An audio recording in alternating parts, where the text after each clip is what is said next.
how Unicity have made the people life better through researches that she made to make the life of people better. علما بأن هذه الشركة تمتلك 400 منتج 200 منتج في مجال الصحة و200 منتج في مجال التجميل. Taking into account that this company have more than 4 products, 200 products in the health products and 200 in beauty products. كما تنتشر هذه الشركة في أكثر من 50 دولة حول العالم ولمقرات متعددة معترف فيها بمنتجاتها في وزارة الصحة في هذه الدول ومن الدول العربية كما ترون على الشاشة دولة الكويت ودولة الإمارات العربية المتحدة وأيضا في عمان والجزائر والأردن وقريبا بإذن الله في دول أخرى مثل السعودية. Taking into account also that this company is working around the world in 50 countries and the products are well known for the Ministry of Health of each country, and it has a big part of the Arabic countries like Jordan, Kuwait, Algeria, Morocco, and in the near future in Saudi Arabia and other Arabic countries. ماذا يميز شركة يونيسيتي؟ ما هي نوعية المكملات التي تقدمها شركة يونيسيتي؟ What is Unicity company? What is the kind of product that Unicity offers? طبعا ما شاء الله انتم من اهل الخبره والاختصاص ولكن فقط للتنويه والتركيز على هذه الجزئيه وهي بان المكملات نفس ما احنا عارفين تنقسم الى اقسام، فعندنا مكملات احنا نسميها الدايتري سبلمنت او النيوتريشن سبلمنت او النيوتروسيتيكال سبلمنت. There is a lot of kind of supplements that the company is offering. مثل ما انا قلتها بالانجليزي. No, actually he's saying very wrong. Okay, I'll take care of this. مثلا المكملات الدايتري هي اللي نستخدمها مثلا الفات بيرنرز والحارق الدهون والتنحيف. النيوتريشن سبلمنت مثل الاوميجا 3 الفيتامين سي الى اخره. النيوتروسيتيكال هي مكملات علاجيه وغذائيه في نفس الوقت. بينما شركه يونيسيتي تقدم تكنولوجيا جديده بان المكملات اللي تستخدمها على اساس تكنولوجي جينوسيتريكال او جين اكسبريشن اصلاح الجينات، فهي متقدمه جدا في عالم الطب للتخلص من المشاكل الصحيه عن طريق هذه التكنولوجيا الحديثه والمتقدمه جدا. Actually, Unicity is offering a very developed product that work on the gene itself to make the health of people better. اوكي، جين اكسبريشن اصلاح الجينات او جينوسيتريكال. ما بيتعمق وايد في مجال الجانب الصحي راح تسمعون، ولكن خلونا نفتتح مؤتمرنا اليوم بكلمه مع الدكتوره مريم المنديل رئيسه قسم العلاج الطبيعي في مستشفى الرازي. حي معاي دكتوره مريم. She's a doctor at the Razi Hospital.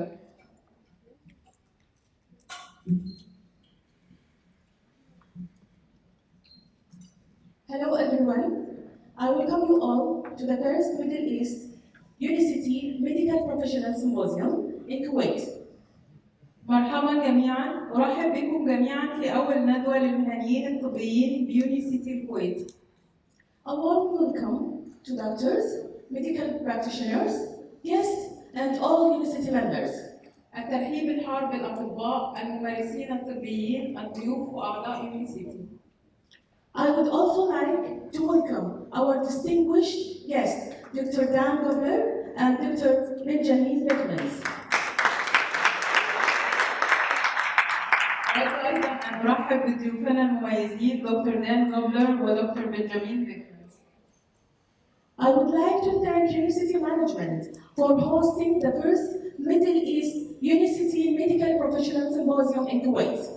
أود أيضا أن أشكر إدارة يونيسيتي على استضافة أول ندوة في الشرق الأوسط للمهنيين الطبيين بيونيسيتي الكويت. We have been waiting for this event for years, and today the day for our dreams to become true. ولقد كنا بانتظار هذا الحدث لسنوات، واليوم هو اليوم الذي يتحقق فيه هذا الحلم. Unicity cultivates communities of people who aren't just living, but living well. UNICT تثقف مجتمعات الأفراد الذين لا يعيشون فقط بل يعيشون حياة جيدة. Unicity products are an extension of that passion. ومنتجات UNICT هي امتداد لهذا الشغف. Unicity uses research and innovation to empower people with information, products, and service that enable them to take responsibility for their health and quality of life.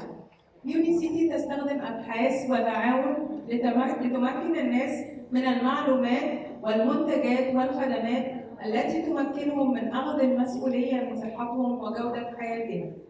With over 400 products in over 50 countries, Unicity is making life better across the globe. بأكثر من 400 منتج حول 50 دولة، UNICT تجعل الحياة أفضل حول الكرة الأرضية.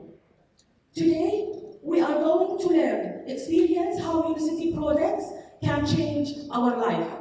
اليوم سوف نتعلم ونأخذ الخبرة كيف يمكن ليونيسيتي ومنتجاتها أن تغير حياتنا. We are honored to have Dr. Dan Gobler, Chief Science Officer, with us today. Dr. Dan Gobler is the one of the world premier natural product chemist executives. يشرفنا أن يكون معنا دكتور دان جوبلر اليوم، وهو رئيس العلوم دكتور دان جوبلر من الأوائل في العالم تخصصاً في كيمياء المنتجات الطبيعية. He has dedicated his life to identifying and discovering a new compound and novel formulation that improve the health and overall quality of life of people around the world. وقد كرس دكتور جوبلر حياته لتحديد واكتشاف مركبات وتركيبات جديدة تحسن الصحة وبصورة شاملة تحسن جودة حياة الأفراد حول العالم. I welcome Dr. Dan on behalf of Kuwait University. Thank you. أرحب بدكتور دان جوبلر بالنيابة عن UNICT الكويت.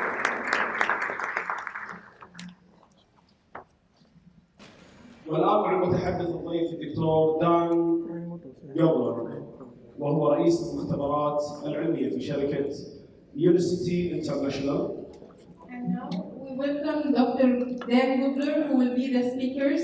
Dr. Dan Gubler is the chief of the science laboratories at UNICT University. فلنرحب بالدكتور دان جوبلر. Let's welcome Dr. Dan Gubler.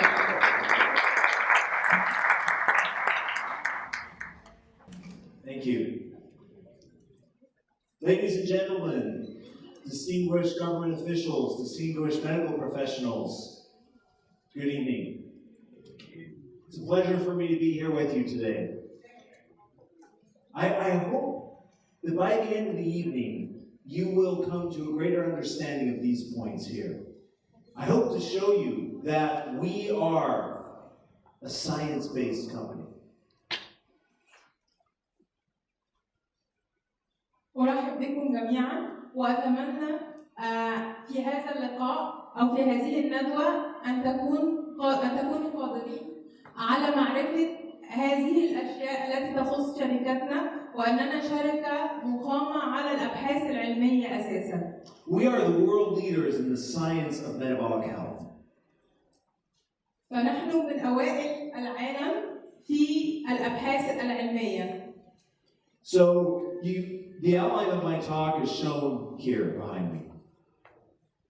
ويظهر هنا الأهم الأشياء الرئيسية التي تقوم بها الشركة. We're going to first talk about why Unicity and the core tenets of Unicity Science. سوف نتكلم أولاً عن الشركة وعن الأساسيات التي تعمل بها. Then we're going to talk about the physician's desk reference, or PDR. وسوف نتكلم أيضاً عن كتاب وصفة الأطباء أو دليل الأطباء. Then we'll talk about two of our flagship PDR listed products, BioSlife Slim and BioSlife C. وبعد ذلك سنتكلم عن أهم منتجين تقدمهم شركتنا, which is BioLife Slim و BioLife C. And then I'll show many clinical studies showing that our products are able to help maintain a healthy metabolism and are used by medical doctors all throughout the world. وبعد ذلك سوف أظهر لكم كيف يمكن للمنتجات الخاصة بشركتنا أن تثبت وجودها في تحسين الحياة للأشخاص والأفراد. So for those of you who might not know UNICEF International very well, let me give a brief introduction of our core beliefs. فلهؤلاء الذين لا يعلمون جيدا عن شركة يونيسيتي دعوني أشرح لكم بعض الأشياء الأساسية التي تعمل بها الشركة. The first thing you need to know about us is we are a science-based company and we are passionate about science. الشيء الأول الذي أود أن تعرفوه عن الشركة أننا شركة مبنية على الأساس العلمي وأننا شغوفين بالبحث العلمي. We eat science, we sleep science, we drink science, we breathe science. We just love doing science. فنحن نحب العلوم بشكل عام. نأكل العلوم. Okay, moving on. My grandfather was a famous scientist. He was a biochemist. جدي الأكبر كان عالم مشهور فهو كان كيميائي.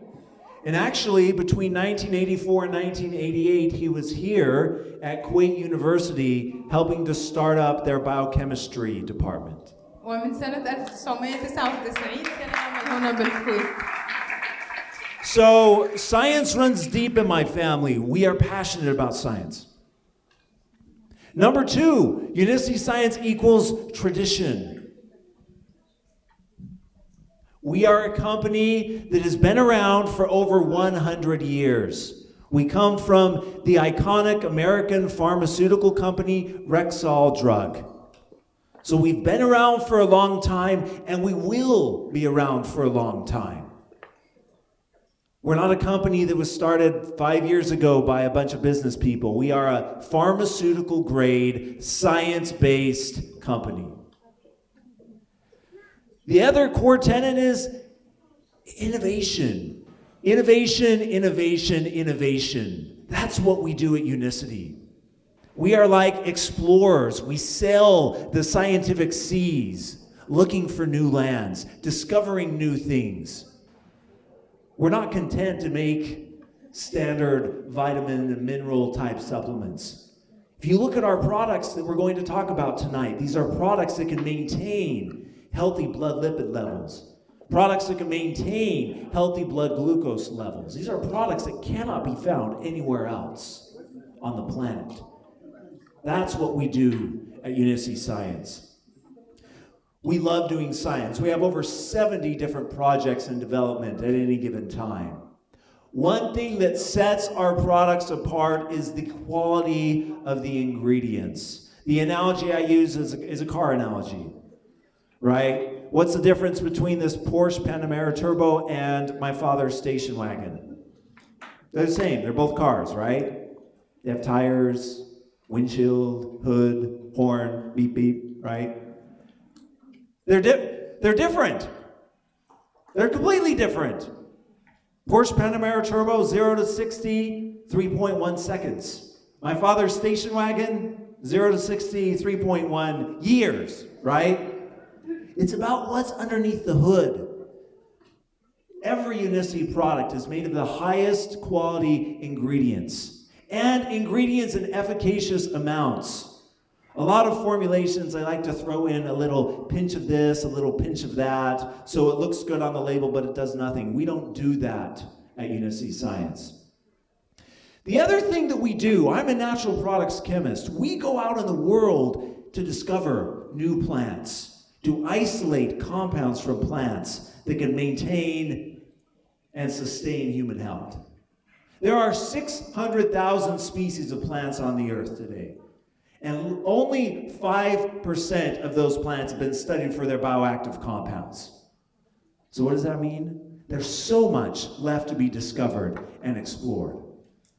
There's plants here in the Middle East region that have medicinal properties that can help maintain human health. We study those plants. We study plants from all around the world. This is recently I was in Indonesia.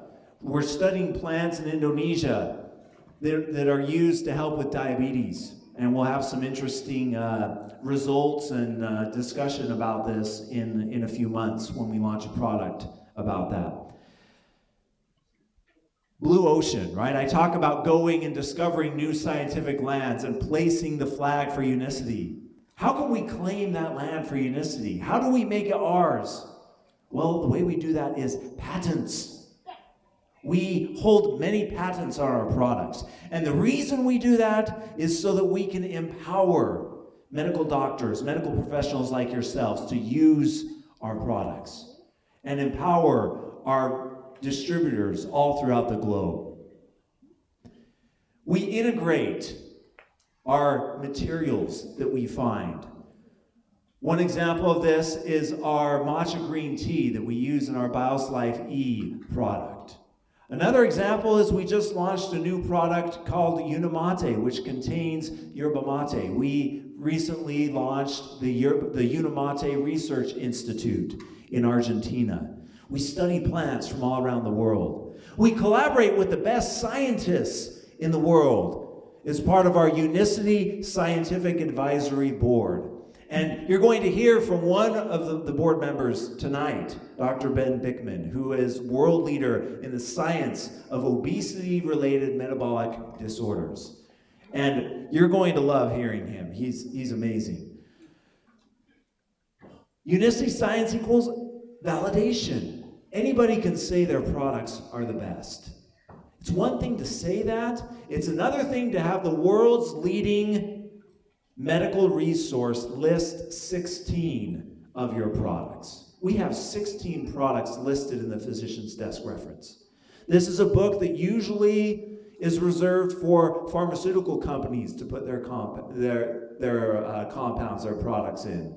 We are one of the few nutritional supplement companies to have our products listed in the PDR. And we'll talk about why that is in a minute. The other thing that we do is we run clinical studies all throughout the globe. Because one thing that I hear all the time when I travel is, well, your products work for Americans, but we are Polynesians. Or your products work on Thai people, but we're from India, we're different. Well, we run clinical studies and we show that as long as your species is Homo sapien, the products work. We publish. We work with academics and publish papers. This is a paper we recently published in collaboration with researchers at Columbia University on our omega-3 product. They're studying our omega-3 product in relation to depression, major depressive disorder, MDD. Novel technologies. When you join Unicity, we push the scientific frontiers. We're not content with science from the 60s or 70s or 80s. We have a lust for exploration and innovation. One of these new discoveries is our genome-ceutical technology. We're not a nutritional supplement company, as was mentioned. We're not a nutraceutical company. We are a human metabolic health company. And we use our discovered patent-pending genome-ceutical science. We're a genome-ceutical company to maintain metabolic health. Unicity is all about unique discoveries. One of these unique discoveries is Unimate, our newest premier genome-ceutical product that can help to maintain cognitive function, mental energy, endurance, stamina, and overall health. In short, Unicity, we are the Lamborghini of supplements. Supplements that are patented. Supplements that contain the highest quality ingredients on the planet. Supplements that are listed in the Physician's Desk reference. Supplements that have many clinical studies backing each product that we sell. That's who we are. And we love to collaborate with medical doctors. In the 50-plus international markets that we're in, we collaborate with many medical doctors. Many medical doctors use our products in their clinic. Because medical professionals, as you know, most people, if you give people an option, I can give you a pharmaceutical drug, or I can give you a natural product-based something to try. Most people will want to try the natural product. That's what we have here. So we are a science-based company designed to help maintain human metabolic health. Let's talk about the physician's desk reference, or PDR. As I mentioned before, mostly pharmaceutical companies are listed in the PDR. We have our products in the PDR. You might ask, though, there's thousands of nutritional supplement companies on the planet. Thousands and thousands of them. But there are only about 15 supplement companies that have their products in the PDR. So, how do you get in the PDR? There's a vetting process that occurs when you submit to the PDR that you want to put a product in the PDR. The PDR looks at the company, they look at the clinical studies that you've done, they look at your heritage, your scientific heritage, they look at the formulation of the product, they look at what you say it's supposed to do, they look at the ingredients, they validate and vet everything. And if it meets all that criteria, then you can have your product listed in the physician's desk reference. You can't have your product listed in the physician's desk reference if it's a common generic vitamin and mineral supplement. You can't have your products listed in the physician's desk reference if you get your products turnkey from some contract manufacturer. That's the same as everybody else. You get your products listed in the PDR if you do novel, science-based, clinically validated research.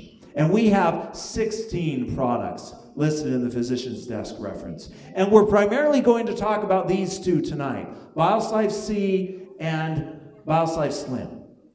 Amazing metabolic health products. So, what type of company are we? We're a science-based company. We make life better. Like medical doctors, you make life better. You are on the front lines. We want to work with you. And we work with many doctors around the globe to help them as they continue to make life better. That's our mission. That's our mantra. Like I said before, we are a metabolic health company. Now, what is metabolism?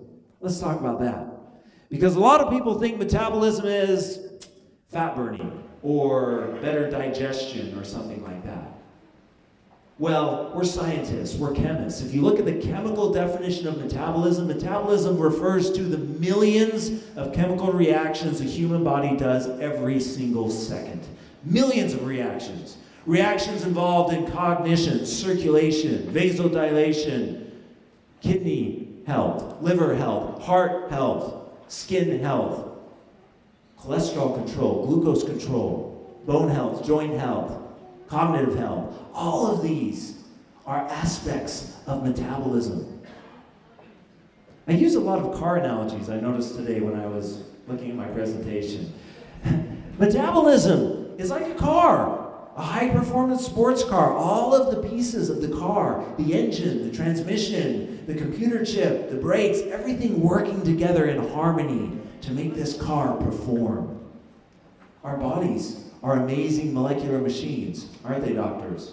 You've studied the human body. The human body's amazing. It's a molecular machine.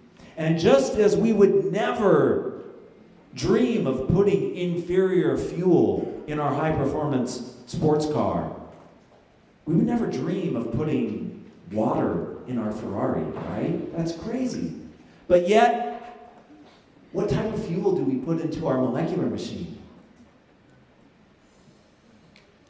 It's bad. It's bad. And it's the cause of a lot of grief and problems. The human body is very complex. Ew, that's a gross picture, right? Yeah. Let's talk about a problem that's sweeping the globe. It's a plague. It's an epidemic. It's an obesity epidemic.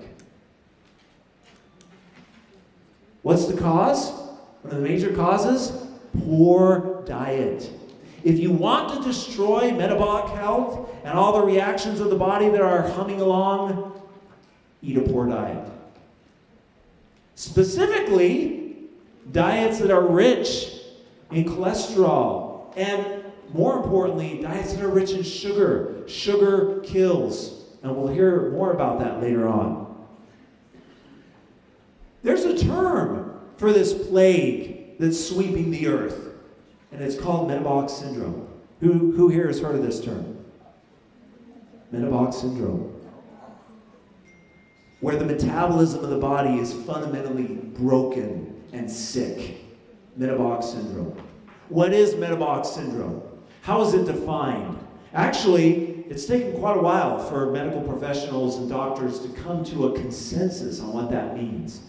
But what that means, metabolic syndrome, there's 5 criteria. And you can see them here. The first is elevated waist circumference.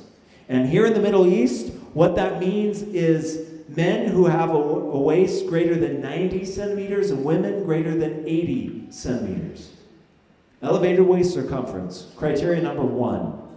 Criteria number 2, high triglycerides. Criteria number 3, low HDL, good cholesterol. Criteria number 4, elevated blood pressure. And criteria number 5, elevated fasting blood glucose levels. Those are the 5 criteria. If you have 3 of the 5, at least 3 of the 5, you have metabolic syndrome. And that's interesting. So you can have metabolic syndrome but still be skinny. A lot of times we think, well, I'm skinny, so I'm healthy. No. You might be skinny, but inside metabolically, you can be very, very sick. So, metabolic syndrome, is it a problem in the Middle East? North Africa? I mean, you guys have delicious food, right? Your hummus? Oh my goodness. Amazing, right? Surely it can't be a problem in a beautiful land like the Middle East, right? I mean, this is a promised land. It's no problem here, right? Well, it's a problem. And we'll hear from other people. Our other speakers will talk about this. But there's many studies showing that metabolic syndrome is a huge problem here. This study showing that metabolic syndrome, 35%. Prevalence of metabolic syndrome here in the Middle East, 35%. And keep in mind, with any of these numbers that are thrown out, it's severely underdiagnosed. That number is likely 1.5 to 2 times higher. 35% metabolic syndrome. Study metabolic syndrome in Oman. Metabolic syndrome here, 21%. Another study here, Middle East and North Africa, metabolic syndrome. Here, 18%. Different risk factors, 24% having risk factors. And it's just adults, right? Metabolic syndrome is only for adults. Right? No, one of the most shocking developments is metabolic syndrome in children, adolescents as well. This one here, right here, metabolic syndrome, and this is among Iranian adolescents, 10%.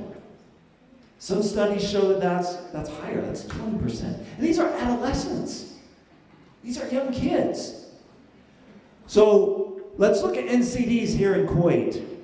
Non-communicable diseases, biggest killer, cardiovascular diseases, 41%.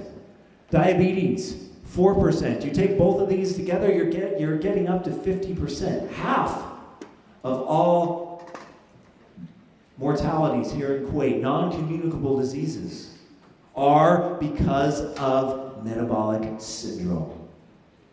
This plague that's sweeping the globe. So, doctors, as you know, treatment versus prevention. Obviously, prevention is the best option. We need to prevent. Educate, prevent. Educate. But we need help. We need products that can help us. It's hard to be metabolically healthy. We need products that can help us get to the top of our mountain of health. So we have nutrition, we have exercise. And then the third pillar that we advocate here at UMPS Science is science-based supplementation.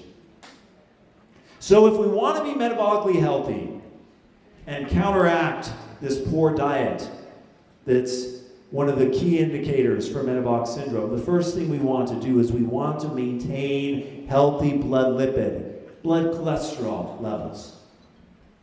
If we can do that, then we can go quite far in being metabolically healthy. And the product that we have designed here at UMPS Science is BioSlife C. Raise your hand if you've heard of this product. Okay, BioSlife C, patented product. We hold many patents on this product. This product, in one form or another, has been around for over 20 years. An amazing product, designed to maintain healthy cholesterol levels. And we're going to talk about healthy glucose levels. Because if you can control both of those, these products are like your metabolic health insurance. They're your insurance policy. Okay? Remember that. Metabolic health insurance, these products. This is the description of BioSlife C in the physician's desk reference. The key ingredients, though, are shown here. We have a fiber matrix. We have a patent on these 4 different fibers that we use in proprietary amounts. We have an ingredient called polycosanol, a long alkyl alcohol from sugar cane. We have a suite of B vitamins we've optimized for metabolic health. We have a chrysanthemum morpholeum extract. We found that certain natural products from the chrysanthemum flower are valuable for metabolic health. And we have plant sterols, what we call phytosterols, in this product. We hold several patents on this product. One of the patents that we hold is this product helps to maintain healthy cholesterol levels via 4 distinct mechanisms. 4 different mechanisms. Most pharmaceutical drugs act via one mechanism. This is what we call monopharmacology. Here at UMPS Science, being a genome-ceutical company and using natural products, we work on what we call a polypharmacology model, using many different natural products and natural ingredients to hit many different targets relevant to metabolic health. So you combine multiple facets of metabolic health in one product. Powerful approach. Here are the 4 working mechanisms of BioSlife C. We're going to talk about these here. The first is sequestering bile acids. Second is inhibiting cholesterol absorption into the bloodstream. Third is, what if we can downregulate cholesterol synthesis in the liver just a little bit? That would be helpful. And 4 is, what if we can convert cholesterol that's a starting material that's laying around into bile acids? Doing each of these 4 things helps to maintain healthy cholesterol and triglyceride levels in the body. Okay, first is bile acid sequestration. So we have bile acids that the body makes. Body makes bile acids. Bile acids bind to food. They help absorb, break down the food that we eat. They help metabolize the food that we eat. So when we take fiber, this fiber matrix. Now, for those of you who don't know BioSlife C, the way this product works is it's a powder. It comes in a small packet, a sachet. You rip it open. You have a packet of our BioSlife product in your pamphlet in the back there. So you take that sachet, you rip it open, you pour it into 250, 300 milliliters of water, shake it up slightly, drink it 10 to 15 minutes before you eat. This fiber matrix comes down and it hits the stomach. Now, is the stomach acidic or basic? Acidic. What's the pH of the stomach? 2. Very good. pH is about 2. What we have in our BioSlife C product is we have calcium carbonate. Now, what's calcium carbonate? Huh? It's a base. Very good. And acid and base, when they come together, proton donor, proton acceptor, what happens? Salt formation. Very good. Effervescent reaction. So we add calcium carbonate to our product because when calcium carbonate, the base, hits the stomach acid, it spreads the fiber matrix out. The analogy is like a piece of paper. If we have a flat piece of paper, there's a lot of surface area there. But when we eat fiber and it's digested and it comes into our stomach, it's like we're crumbling up that paper. There's less surface area there. When we add calcium carbonate, and that effervescent reaction occurs in the stomach, we're spreading out the fiber matrix. We're increasing surface area. We're increasing its ability to do its job. So we've taken Mother Nature's fiber and we've scienced it, right? Added cutting-edge science to it to make that fiber more effective. So what fiber does, one of its benefits, is it will absorb cholesterol directly from our diet. So when I eat that lamb or that meat that has cholesterol in it, the cholesterol goes into our stomach and it's picked up, it's absorbed through the lining of the stomach, it's picked up by chylomicrons and taken into the bloodstream. By lipoproteins, right? Taken into the bloodstream. When you take BioSlife C before eating that meal, now it has a choice. That cholesterol can go through the stomach and into the bloodstream, which blood is mostly comprised of what solvent? Blood is mostly water, right? Or it can stay with fiber. Now, cholesterol, being an organic compound, likes to stay with fiber. Okay? And so when we do that, we keep we keep most of the cholesterol in the stomach.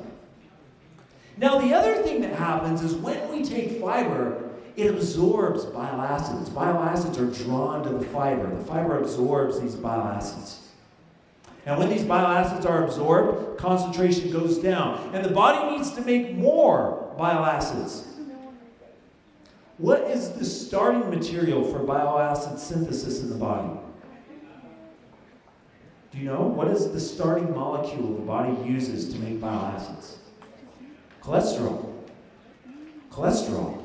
So, if the body is using cholesterol to make more bile acids, what we do is we shrink the pool of free cholesterol. Because the body naturally makes cholesterol, so there's always some cholesterol in the body, and that's healthy. The problem is when that cholesterol pool gets so large, it starts leaking into the bloodstream, and then we have problems. So we want to keep that pool of free cholesterol small. And absorption, sequestering bile acids is one very, very effective way that we do that. And there's many papers going way back to John Story's study at Purdue about bile acids and their ability to interact with fiber. So the second thing that we want to do is we want to inhibit absorption of cholesterol into the bloodstream from our diet, right? There's cholesterol in our diet. We want to inhibit that.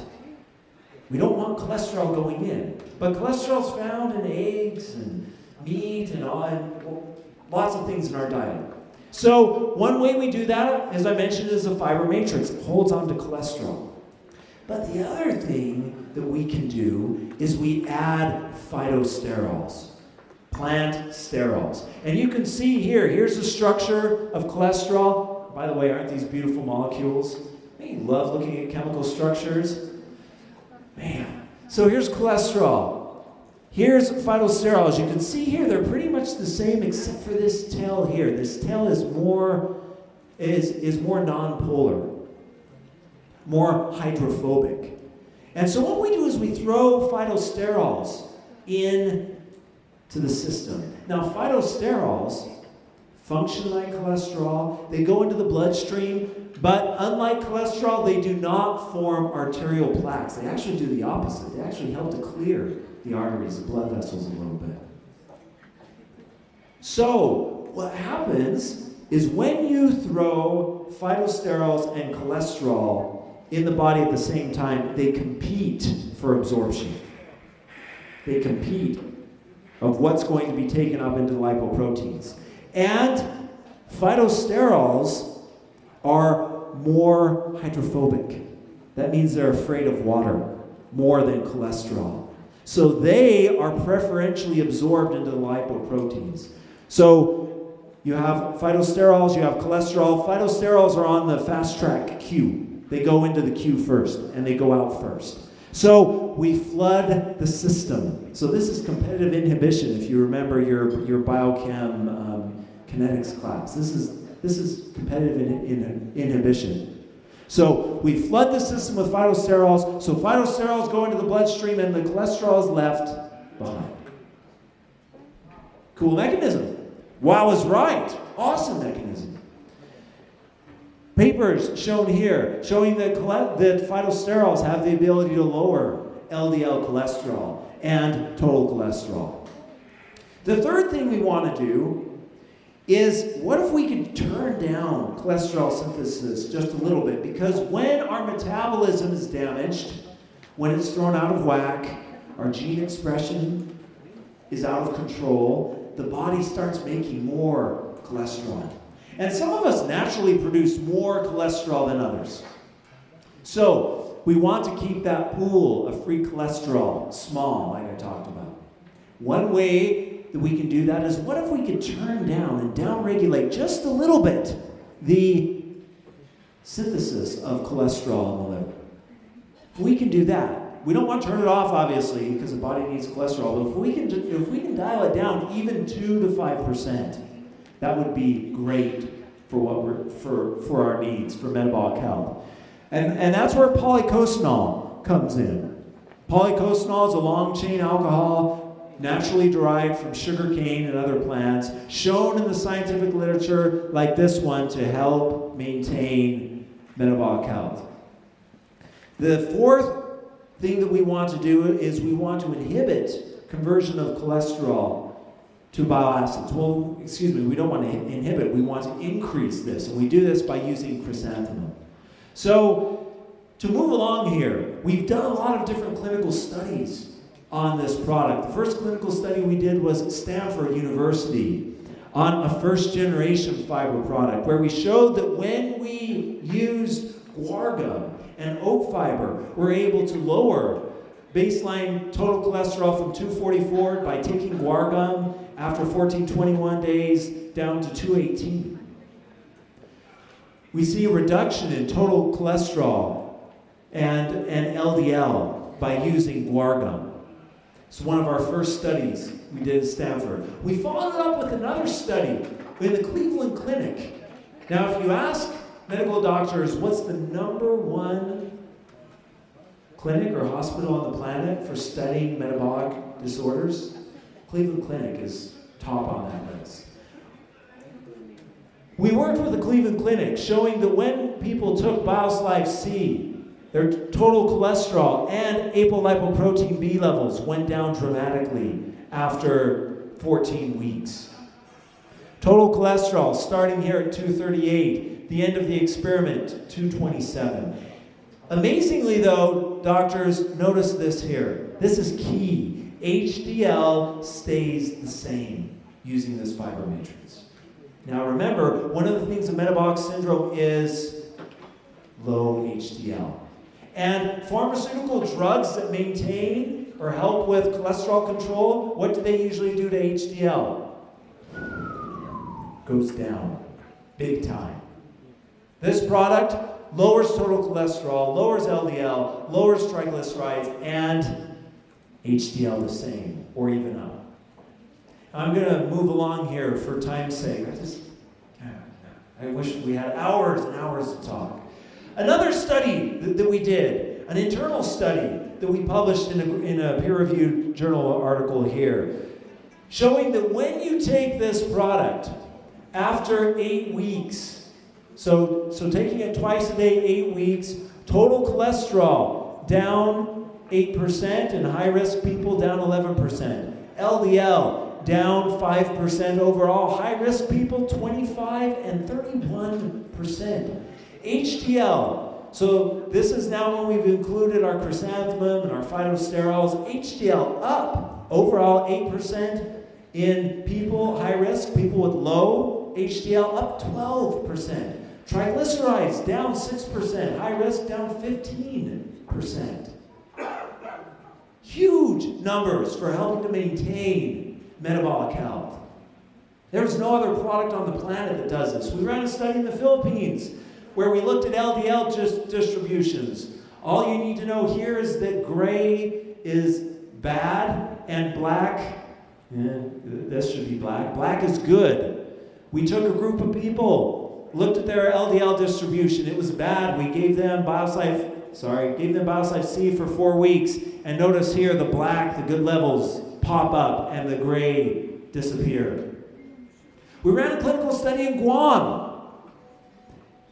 And this was significant because a cohort we ran, they were already taking statins. These were people who had high cholesterol, taking statin drugs, and notice that people on statins here, their baseline was 150. After 8 weeks of Bioslife C, 118, a change of 21%. This works via a different complementary mechanism to statin drugs. We studied with the University of Utah the difference in LDL-C, but also LDL-P. A lot of you might know that the particles of cholesterol, the LDL-P number, is actually just as important or even more important than LDL-C. We showed that Bioslife C compared to placebo lowers both LDL-C and LDL-P significant amounts. Okay, so we talked about cholesterol. Let's now talk about blood glucose levels. Sugar kills. What can we do to maintain that? Diabetes here in the Middle East, it's a huge problem. I'm not going to go through this. Our other speakers will talk about the epidemic here of diabetes here in Kuwait and elsewhere. Lots of papers here in the Middle East. It's a hotbed. The product we've designed to help with metabolic health is Bioslife Slim. This product is due to our patented fiber matrix. What we've done in Bioslife Slim is we've souped up the fiber matrix so that it absorbs glucose at a high degree. It's a glucose-eating machine. So that when you take this fiber matrix and then you take food with sugar, this fiber matrix holds onto the sugar and prevents it from going into the bloodstream. It stays in the stomach because of the like associates with like principle. We validated this with the University of Sydney. A lot of you might not know, but the person that discovered the glycemic index, her and her group, many people discovered and worked on glycemic index. One of those founding researchers is at the University of Sydney. We collaborated with her group and showed that when you take glucose alone, you see this huge spike here. When you take a starchy food like white bread, a huge spike. When you take that white bread with Bioslife Slim, you notice we see a 20% reduction with 1 dose, 28% with 2 doses. And we've done many studies showing that pre- and postprandial glucose levels go way down, HbA1c way down, weight down. Here's another study. These are studies we did with the group called Diabetes in Control. Again, pre- and postprandial glucose, HbA1c, all down. Another study we did in Texas with the medical clinic showing fasting blood glucose down 17%, 29% in high-risk people. HbA1c down 7.2 to 6.6, a change of about 10%. These products are our metabolic health insurance, products that can help ensure health. And weight loss? We see weight loss, but remember, weight loss is a side effect of bringing our metabolism back into balance. Side effect, weight loss. So, in conclusion, we love helping people maintain metabolic health. To get to the top of their mountain of health, we give them the tools, the products, and everything they need to do that. And we love working with medical doctors to change the world, to change metabolic health, to give people power, and we love working with doctors. We love working with you. Unicity is a Make Life Better company, and doctors make life better every day, and when we combine our forces with our premier metabolic health products, there's nothing we can't do here in the Middle East. That's why we're here in the Middle East. We're here to help fight against this plague, this metabolic syndrome disease. We're here to fight with you, to stand shoulder to shoulder with you, and we have the products to help you do that. Thank you very much.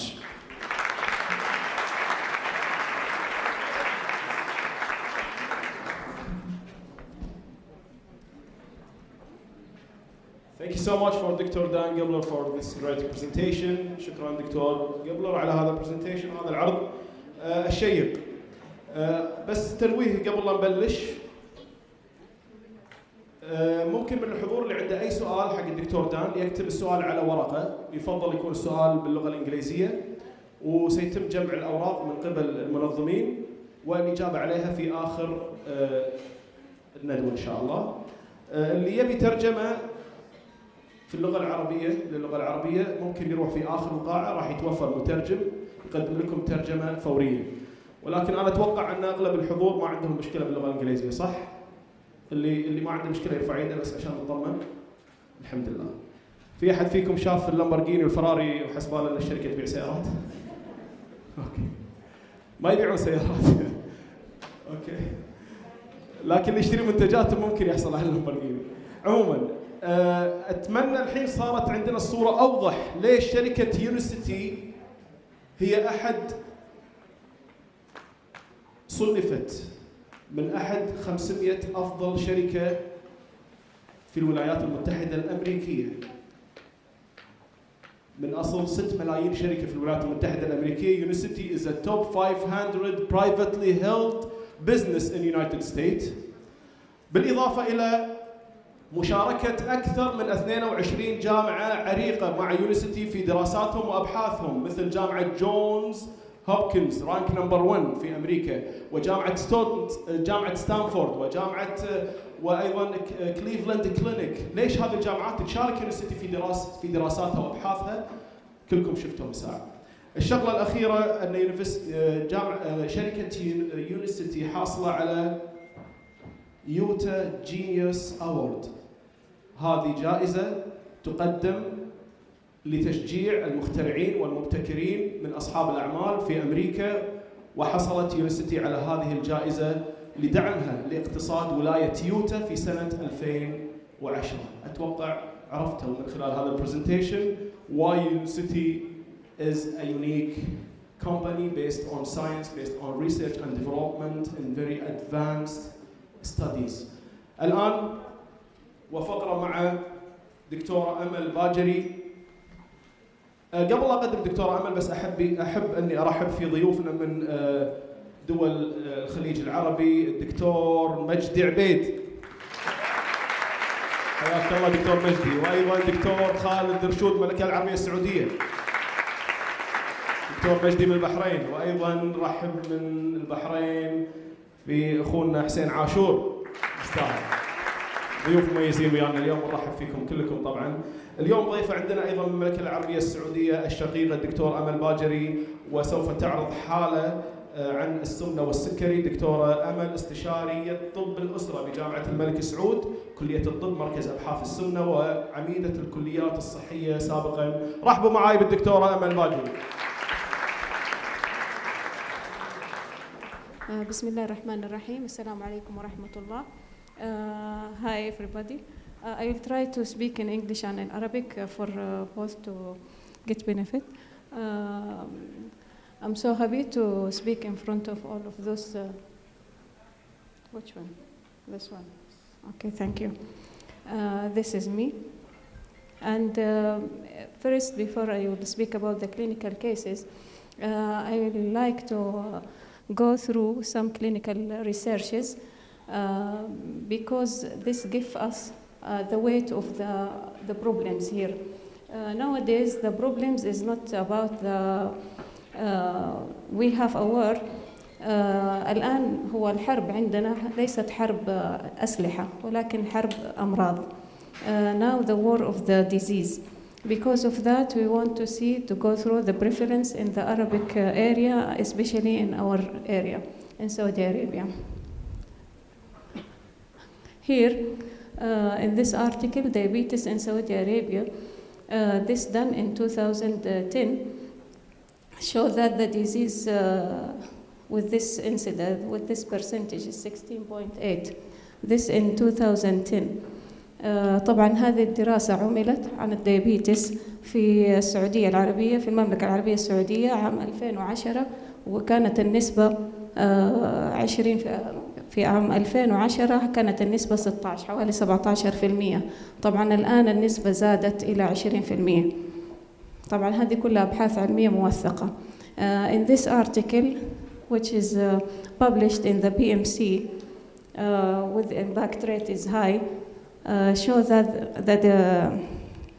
this article about diabetes mellitus type 2 and other chronic disease and non-communicable disease in the central area, especially in Riyadh, which is very nice and good articles with a cohort study for 10 years. This published in June 2011.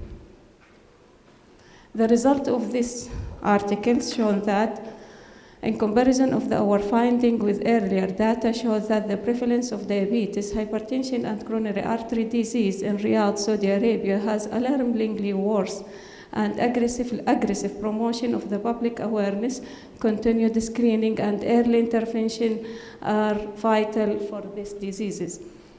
طبعا في الدراسة هذه طبعا نشرت في مجلة جميلة جدا، وكان الكونكلوجن حقها انه لازم احنا نحارب الديابيتس والهايبرتنشن والامراض المتعلقة بالقلب، لانها هي الامراض القاتلة في هذا الزمن، واحنا هنا عشان نتكلم عن هذا الموضوع.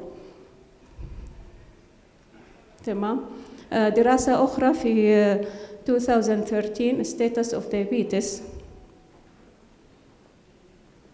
in diabetes epidemics in Kingdom of Saudi Arabia in 2013, which show here rise of the epidemic is feared given the epidemiological transition in the country. And this is also the result is, which is also worrying, that in children aged 15 years or older have a diabetes with a percentage of 13.4, which is horrible. The conclusions or finding call for increasing awareness of pre-diabetic diabetes and undiagnosed diabetes in Kingdom of Saudi Arabia. طبعا في هذه الدراسة تبين إنه كمان نسبة السكري والأمراض المزمنة بدأت تظهر في الأطفال الصغار اللي هم يبدأوا من عمر 20 فما دون. وعشان كذا احنا لازم وبقوة نبدأ نحارب هذه الأمراض، لأنه احنا في المستقبل نبني شعب ضعيف ومريض. طبعا دراسة أخرى, another article is published at 2016 with diabetes, diabetes epidemics sweeping the Arab world. So this shows the dangers of the diabetes and the chronic disease, and the related, of course, the related causes like obesity and others. With the abstract, the prevalence of type 2 diabetes has increased dramatically during last 2 decades. Fact driven by increased prevalence of obesity, which is famous now in the children, even 5 years old or more, they start with so huge obesity, overweight or morbid obesity nowadays. We saw children like that. The primary risk factors for diabetes. Well known, طبعا احنا بنعرف انه العامل الرئيسي المؤدي الى السكري اللي هو ايش؟ السمنة والامراض المصاحبة لها. والآن السمنة صارت تبدأ من الأطفال الصغار أعمار صغيرة جدا ويبدأوا يكبروا وعندهم أمراض كثيرة مخيفة جدا. طيب. Factors such as obesity, rapid urbanization, and lack of exercise are other key determinants of this rapid increase in the rate of type 2 diabetes in Arab world. طبعا العوامل المهمة طبعا هو السكري هو عامل يعني مرض وراثي، ولكن العوامل الأخرى اللي هي التحضر، التغذية السيئة، طبعا عدم ممارسة الرياضة، هذه عوامل كلها تساعد في نشأة المرض من الصغر. عشان كذا احنا هنا في هذه المنطقة لازم نحارب هذه الأشياء، ولازم ندعم هذه المنطقة عشان نبدأ نخلي الأطفال more healthier. We are available at here where available data indicate that unusually high prevalence of type 2 diabetes in Arabian children less than 18 years old. Science, since type 2 diabetes has become the 5th leading cause of disability, which is a horrible disease. Here, given the current status of type 2 diabetes in Arab world, a collaborative international effort is needed for fighting further spread of this disease. And now we hope that we have some solutions at least. We can start with, as Dr. Dan said about, this is an introduction to the side effect we wanted as a weight loss for the product Boys Life S. Now we will speak about it. Okay, another article is speaking about obesity and the eating disorder. This published recently in October 2016 that shows that here of course obesity is high, but is higher in females more than males, and it will increase by 2022 by 59% if not prevented from now. Okay, and the Saudi woman is more affected or higher in obesity than men. So now we come to conclusion that we can at least compete, we came good as US in at least obesity. So we and our US is 33% and Saudi Arabia 33%. After that, South Africa has the higher percentage of obesity. طبعا في هذه الشريحة يبين إنه المملكة العربية السعودية طبعا الآن ساوت نسبة ارتفاع السمنة فيها زيها زي أمريكا، وبعدها يجوا بالدور الثاني بعد أمريكا وبعد السعودية تيجي مين؟ تيجي ساوث أفريكا. فهذا طبعا شيء مفجع وإحنا المفروض نحاربه. طبعا إحنا كطب الأسرة وكفكرة يونيسيتي على أساس إن البرودكتس البريفنتيف بيفور إيش؟ بريفنشن إز بيتر ذان مانجمنت أو تريتمنت. فدائما الوقاية دائما خيرا من العلاج. طيب طبعا أنا ما حتكلم أكثر زي ما فصل الدكتور دان عن بايوز لايف اس. طبعا فصل أكثر في هذه، بس بايوز لايف اس is amazing product with 4 amazing ingredient inside. Dr. Dan has speak about it, but the most, it is not a meal replacement, not a diet, a clinically proven, safe, effective, naturally product for losing fat and inches, which is true when we see some cases, and I got some one of the cases here.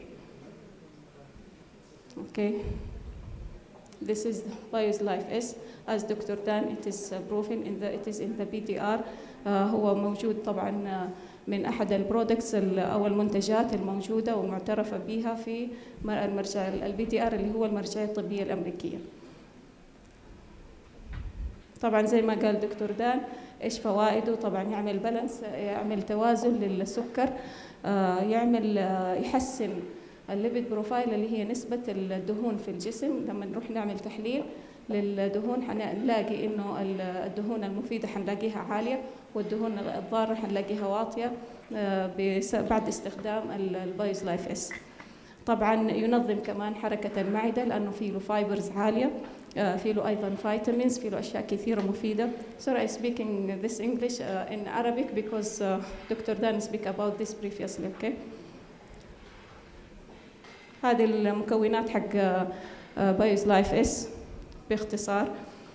طبعا هذه الميكانيزم اوف اكشن، ممكن بعدين نرجع لهذه اللي يحب يقرأ فيها أكثر. هذه كلها تكلم عنها الدكتور دان. طبعا هذه قالت الدكتور دان شريحة انه بيقول السايد افكت اللي هو الاضرار لهذا المكمل اللي هي ايش؟ النحافة، وهي هذا احنا نبغاها السايد افكت المرغوب فيها واللي احنا ندور عليها، وبعضهم يدفعوا الآلاف عشان يعملوا ايش؟ يوصلوا لهذه النتيجة. ممكن منهم يعملوا عمليات مثلا تكميم أو تحويل مسار وما إلى ذلك. ممكن بأرخص الأثمان وبحاجة بسيطة وتغيير بسيط نقدر نوصل لهذا السايد افكت. طبعا الشيء المهم في البايوز لايف اس لازم نستخدمه 4-4-12، وهذه ان شاء الله ممكن نفصل فيها بعدين. اوكي، طبعا الحالة طلعت فوق، انا راح اتكلم عنها. هذه this my client جاني in January 2016. He's a nice man. He's old. His age is 38 years old male. Came with symptoms of obesity. I calculate the body mass index is 34.3, which is obesity. This is how to calculate. طبعا هذه حالة جاتني، اسمه بندر، عمره 38، رجل، كان يشتكي من سمنة. لما عملت له معدل كتلة الوزن طلعت 34، تندرج تحت اللي هي السمنة. طبعا هذه عملية معادلة بسيطة نقدر احنا بالإنترنت ندخل فيها ونحسبها لنا كلنا، لكل واحد، يعني شخص كل واحد يحسبها لنفسه. طبعا عنده أزمة، يهاف أزمة، sleep apnea syndrome diagnosed before. الهيموغلوبين A1C 6.4 and low density lipoprotein 250.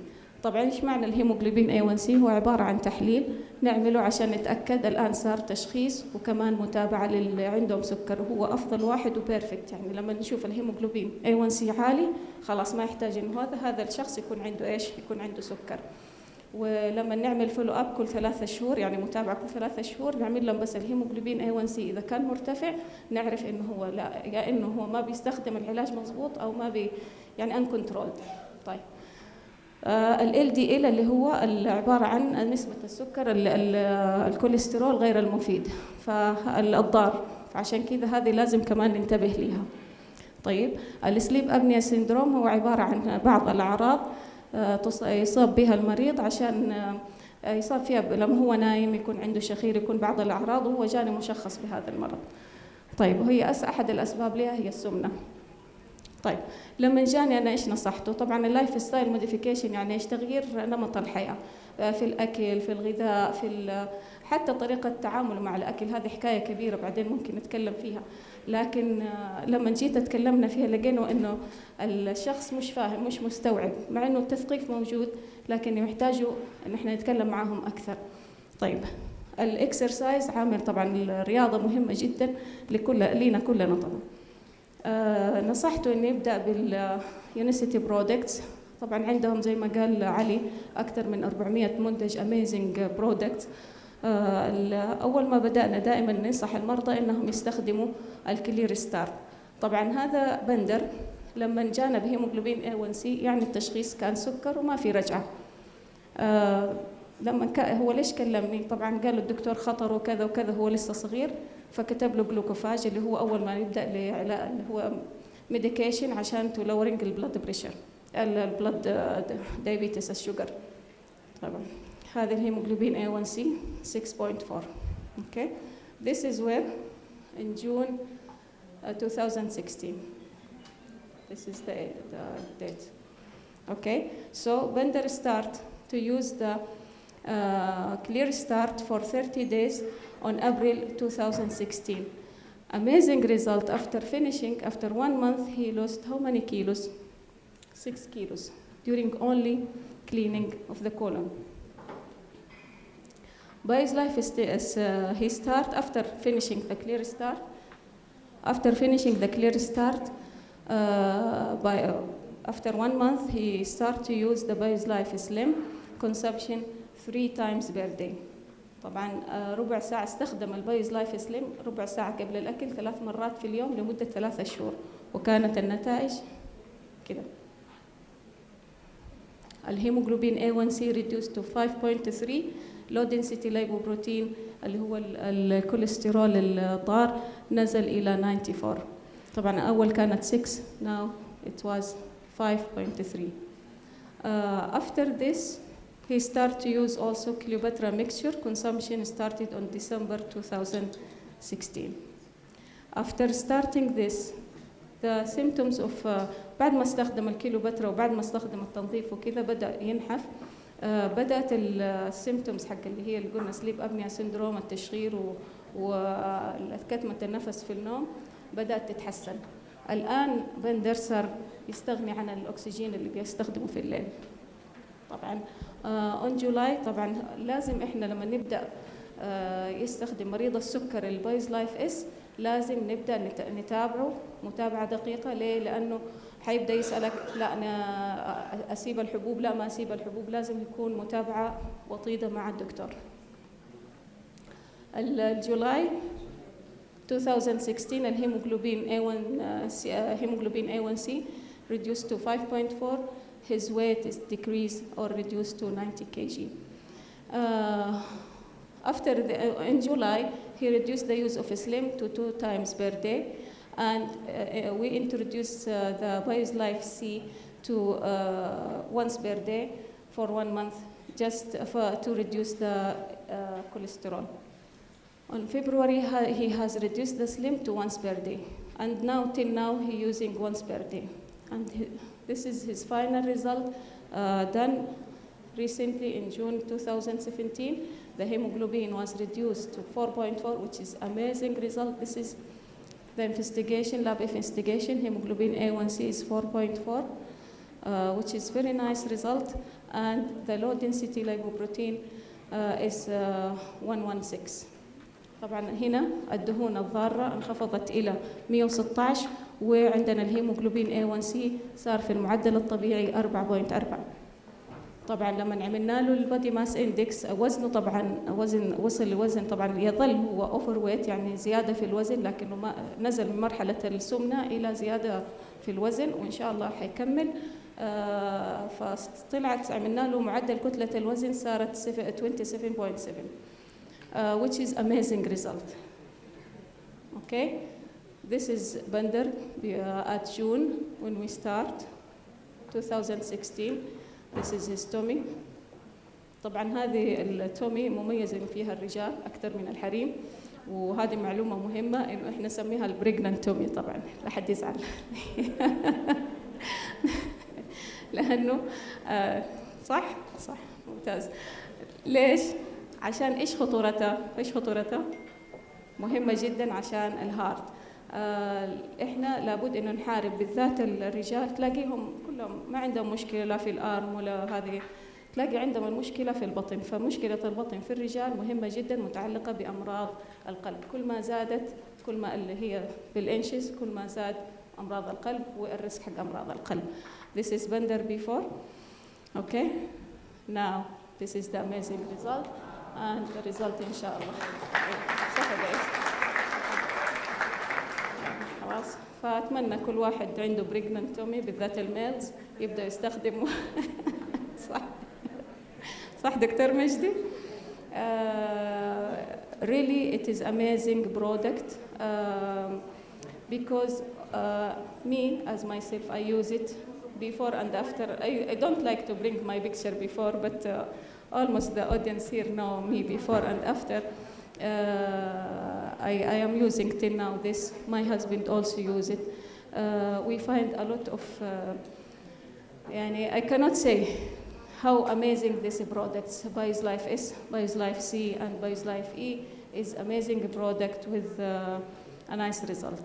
Okay, this is the references and this is final of my talk.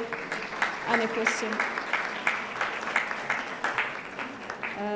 أتمنى إنه المحاضرة وصلت لكم بعض الفائدة. و I thought that I hope that I give some of the benefit of these products, and I think that everybody start to use BioLife S and BioLife C in the daily as a daily habit. Any question? I don't know. The organizer. I'm willing to answer any question. The organizer is Shaima. There is time for question, Shaima or Ali, or finish? I don't know. Thank you for good listening. شكرا لحسن الإنصات. يعطيكم العافية. السلام عليكم. شكرا دكتور امل على هذا البرزنتيشن وهذا التقديم. الان فقره مع المتحدث الضيف دكتوره ناديه هادي. دكتوره ناديه عباس هادي عضو هيئه تدريس في جامعه الكويت، كليه الطب المساعد وتخصص دكتوراه في الطب النووي. راح تعرض فقره عن السكري، عفوا عن الكوليسترول في الدم، ارتفاع الكوليسترول في الدم. حقيقه دكتوره ناديه هذه من التجارب والقصص اللي الهمتني انا شخصيا لاستخدام منتجات يونيسيتي للامانه، لان هي صاحبه تجربه. وقبل قليل شفنا عرض موثق من الدكتوره امل، وهذا العرض الموثق عن حاله حقيقيه ملموسه. واحنا دائما نقول الوثائق او الحقائق هي تغلب على الجانب النظري، او documentation beats conversation، صح؟ فالآن نرحب بالدكتورة نادية عباس هادي.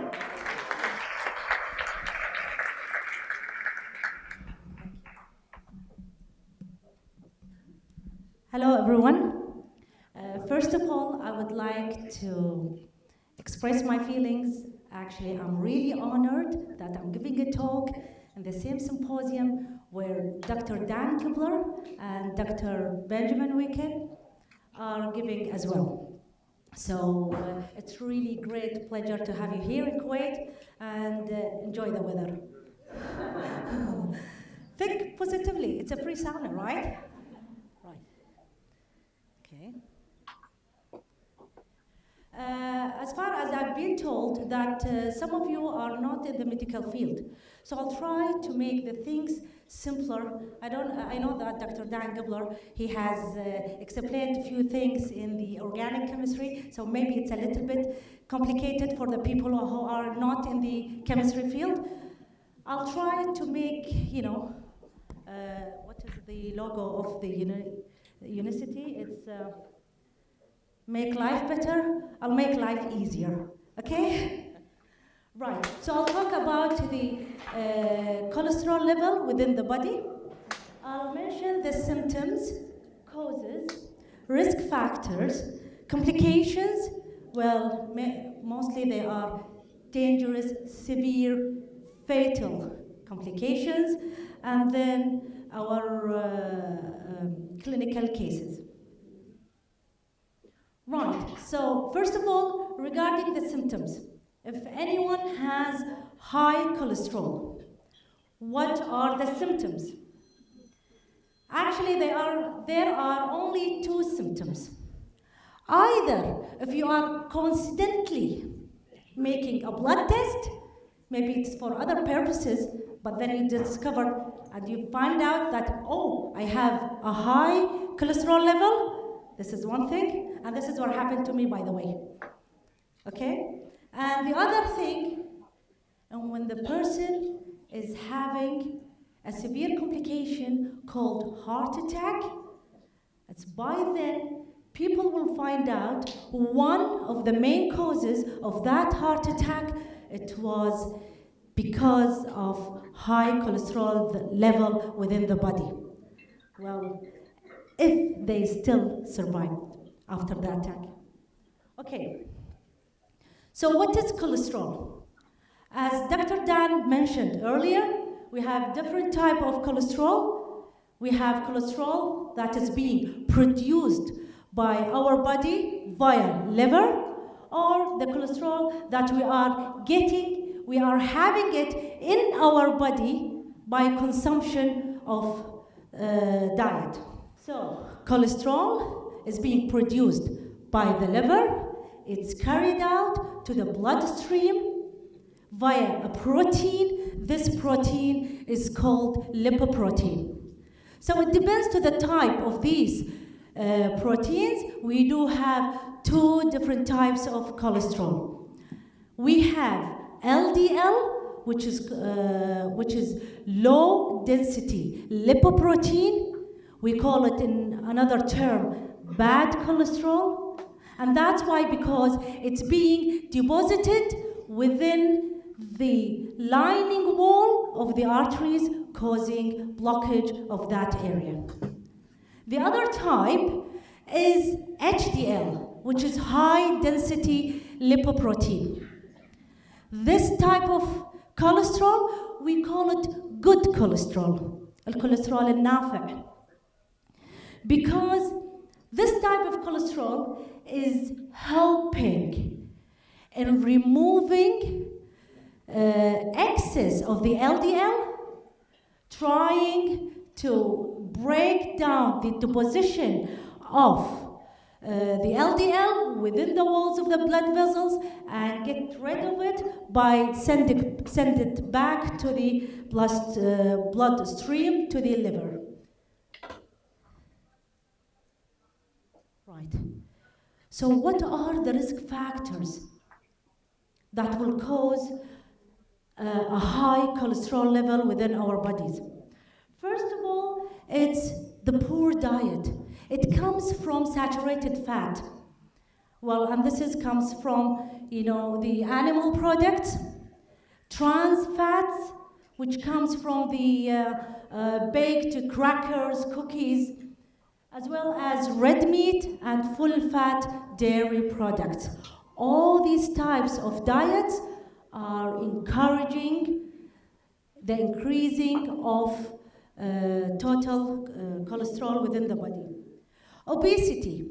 Internationally, it's being standardized that the person has a body mass index which is greater than or equal to 30.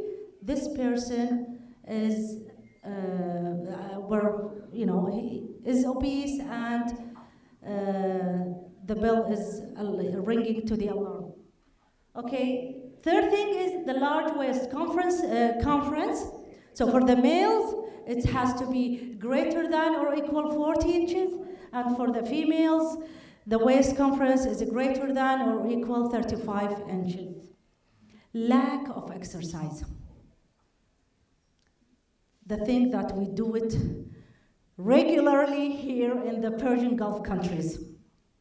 Okay, it's because exercise is stimulating the level of the body's HDL. Also, it is increasing the size of the molecules that are responsible to make the LDL. So once we are reaching this level, that means we are making the LDL less harmful. Smoking. Well, I wish my husband was here. Cigarette smoking, it's not affecting cholesterol directly, but because it is weakening the walls of the bloodstream, of the blood vessels, okay, that will lead an easier procedure for the LDL to be accumulated very easy within the lining wall of these blood vessels. Same thing for the diabetes as well.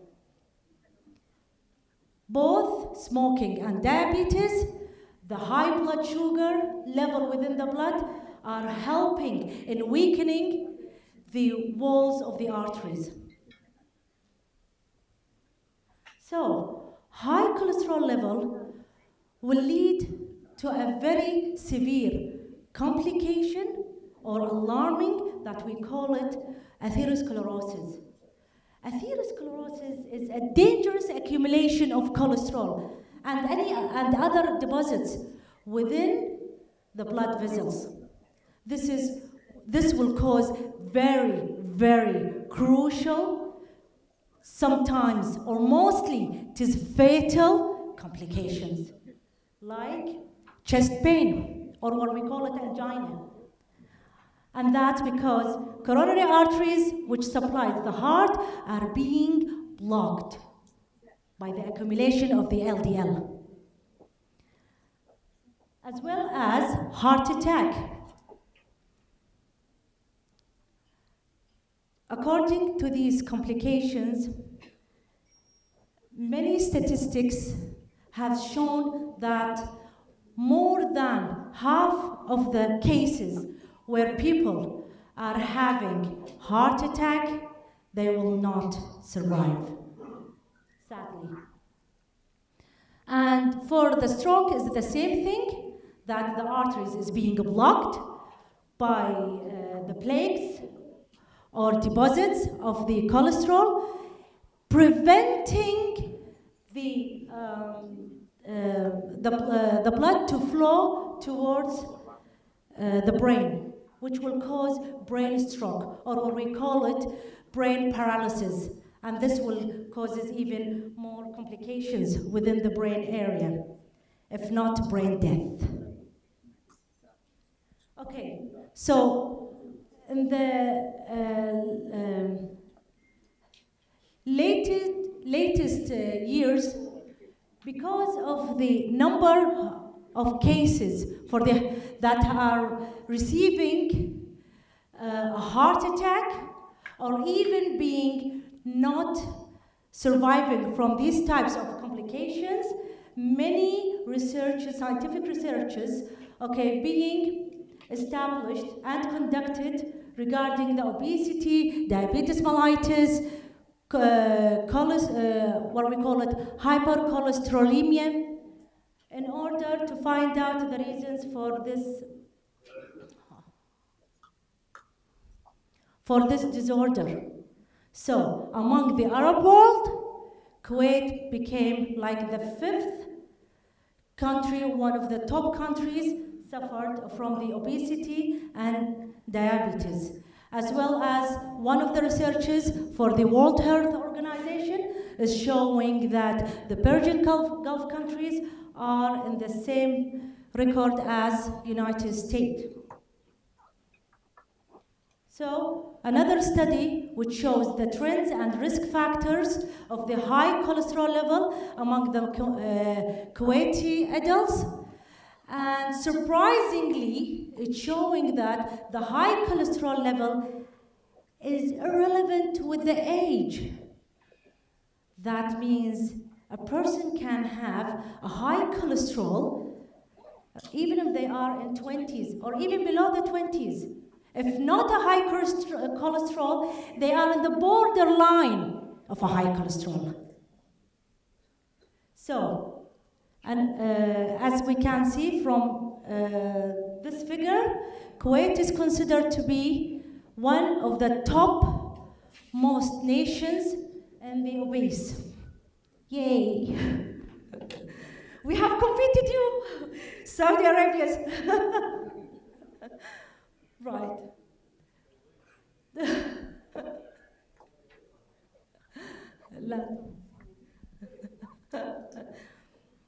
Right, okay. An American study, it shows that it's like confirming what I've said earlier regarding the age and high cholesterol. It shows that, and this study has been conducted, or the participants, they were from the ages of 20s up to 50 years old. It shows that the percentage a little bit different in these ages, but at the end of the day, we have one conclusion. First of all, high cholesterol can attack anyone, any age. Plus, they end up with their study showing that nearly 1 American woman in every 2 is having either a high cholesterol or in the borderline of having a high cholesterol.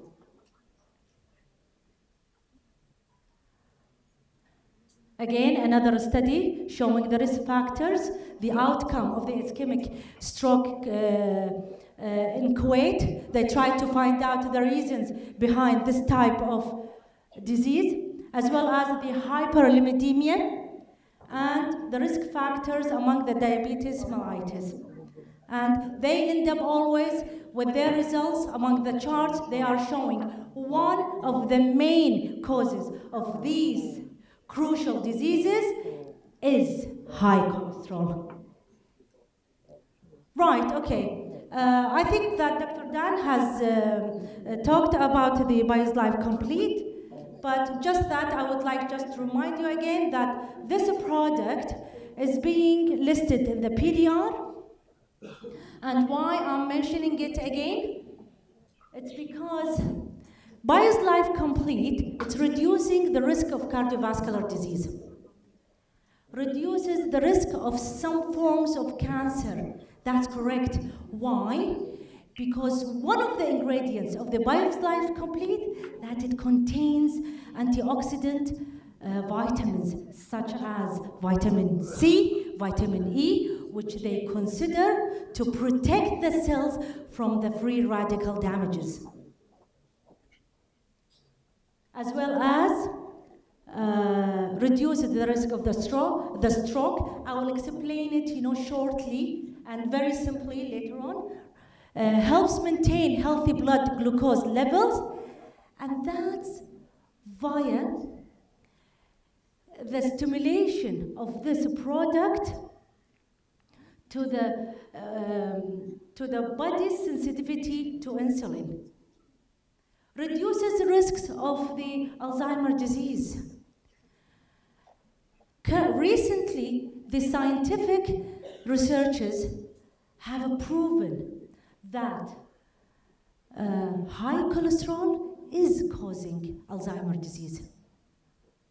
Helps digestion and support, regularity and maintain weight. Right. So both lowering cholesterol products and statin medications, as Dr. Dan mentioned, is working via one mechanism, whereas the BIOS Life Complete, it works via 4 mechanisms.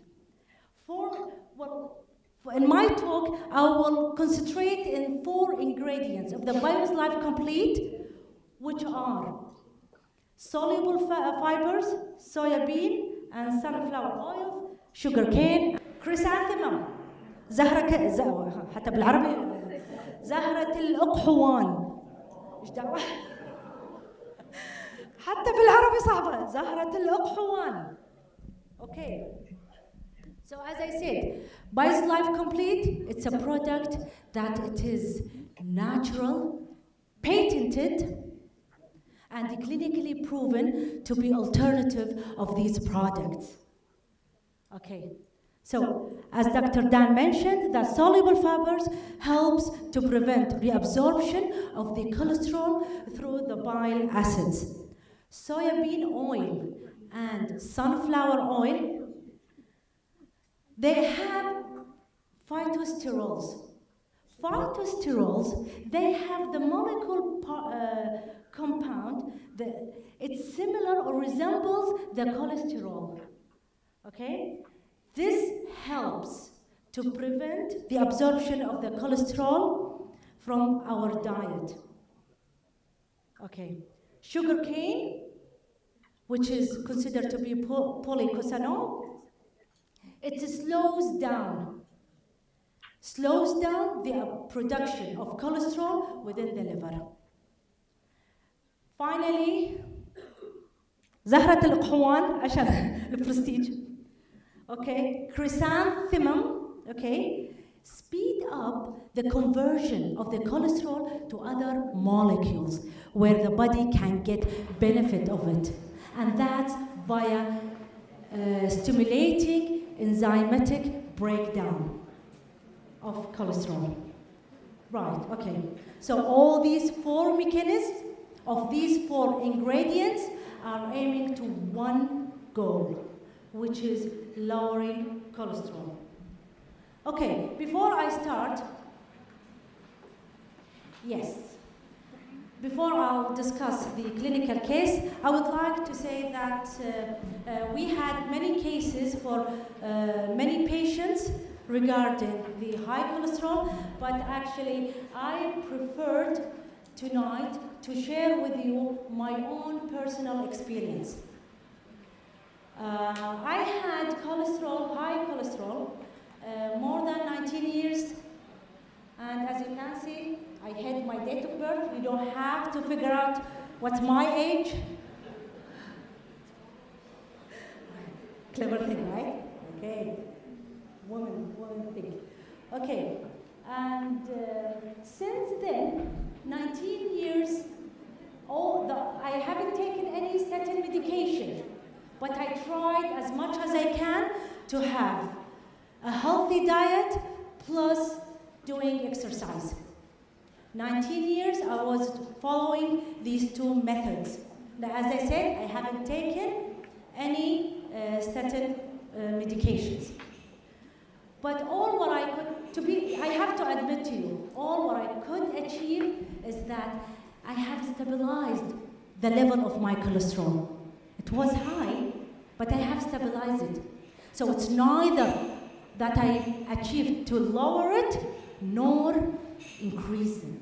It was, stabilized with the high cholesterol, which was about the average. It was like 6.9, 6.8, 6.7, 6.9, and that's it. So it's not higher than that, not even lower, within the normal ranges. Okay, till I've been introduced to my beloved BioLife Complete. Okay, so I've used it for 6 months. I was taking like 3 times. I used to take BioLife Complete for 3 times a day before each meal, 15 minutes before each meal. And honestly, my meals, I'm not saying it was a heavy or fatty, or it was a healthy. It was the normal Kuwaiti meals, okay? So, plus doing exercise, at least walking twice a week. And by then, I have achieved 19 years of having a cholesterol level of 6.9, 8, 7, 9, 8, 7, 5, okay?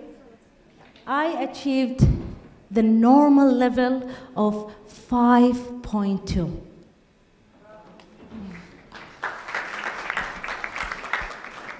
And this result is being, within 6 months. I'm still consuming the BioLife Complete because my aim is to maintain my cholesterol level, till the end of the life. I don't know. Okay, so and my recent results, it's showing even not the borderline. I consider it as a borderline of a high cholesterol. 5.2 is a borderline of a high cholesterol. Now I have achieved 3.5.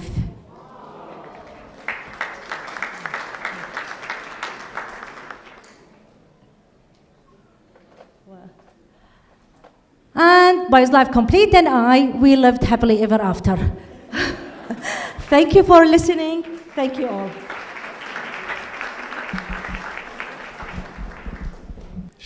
شكرا دكتورة نادية هادي، وعرضت لنا شرح رائع يتعلق بالمنتج تحديدا بايولايف سي.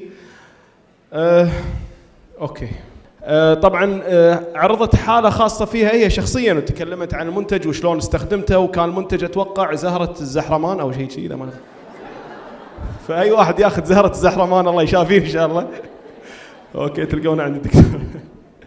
الآن نرحب بالمتحدث الضيف دكتور بنجامين بيكمان، وهو أستاذ مساعد في علم وظائف الأعضاء وعلم الأحياء التنموي من جامعة بريغهام يونغ، Assistant Professor of Psychology and Development Biology, Brigham Young University. Welcome دكتور بنجامين. حيوا معي دكتور بنجامين.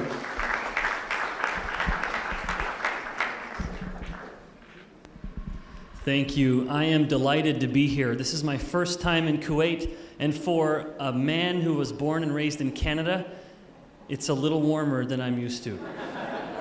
I'm not built for this much sun. I go outside in Kuwait for 2 minutes and I sunburn. 2 minutes. But I make vitamin D very, very quickly in Kuwait.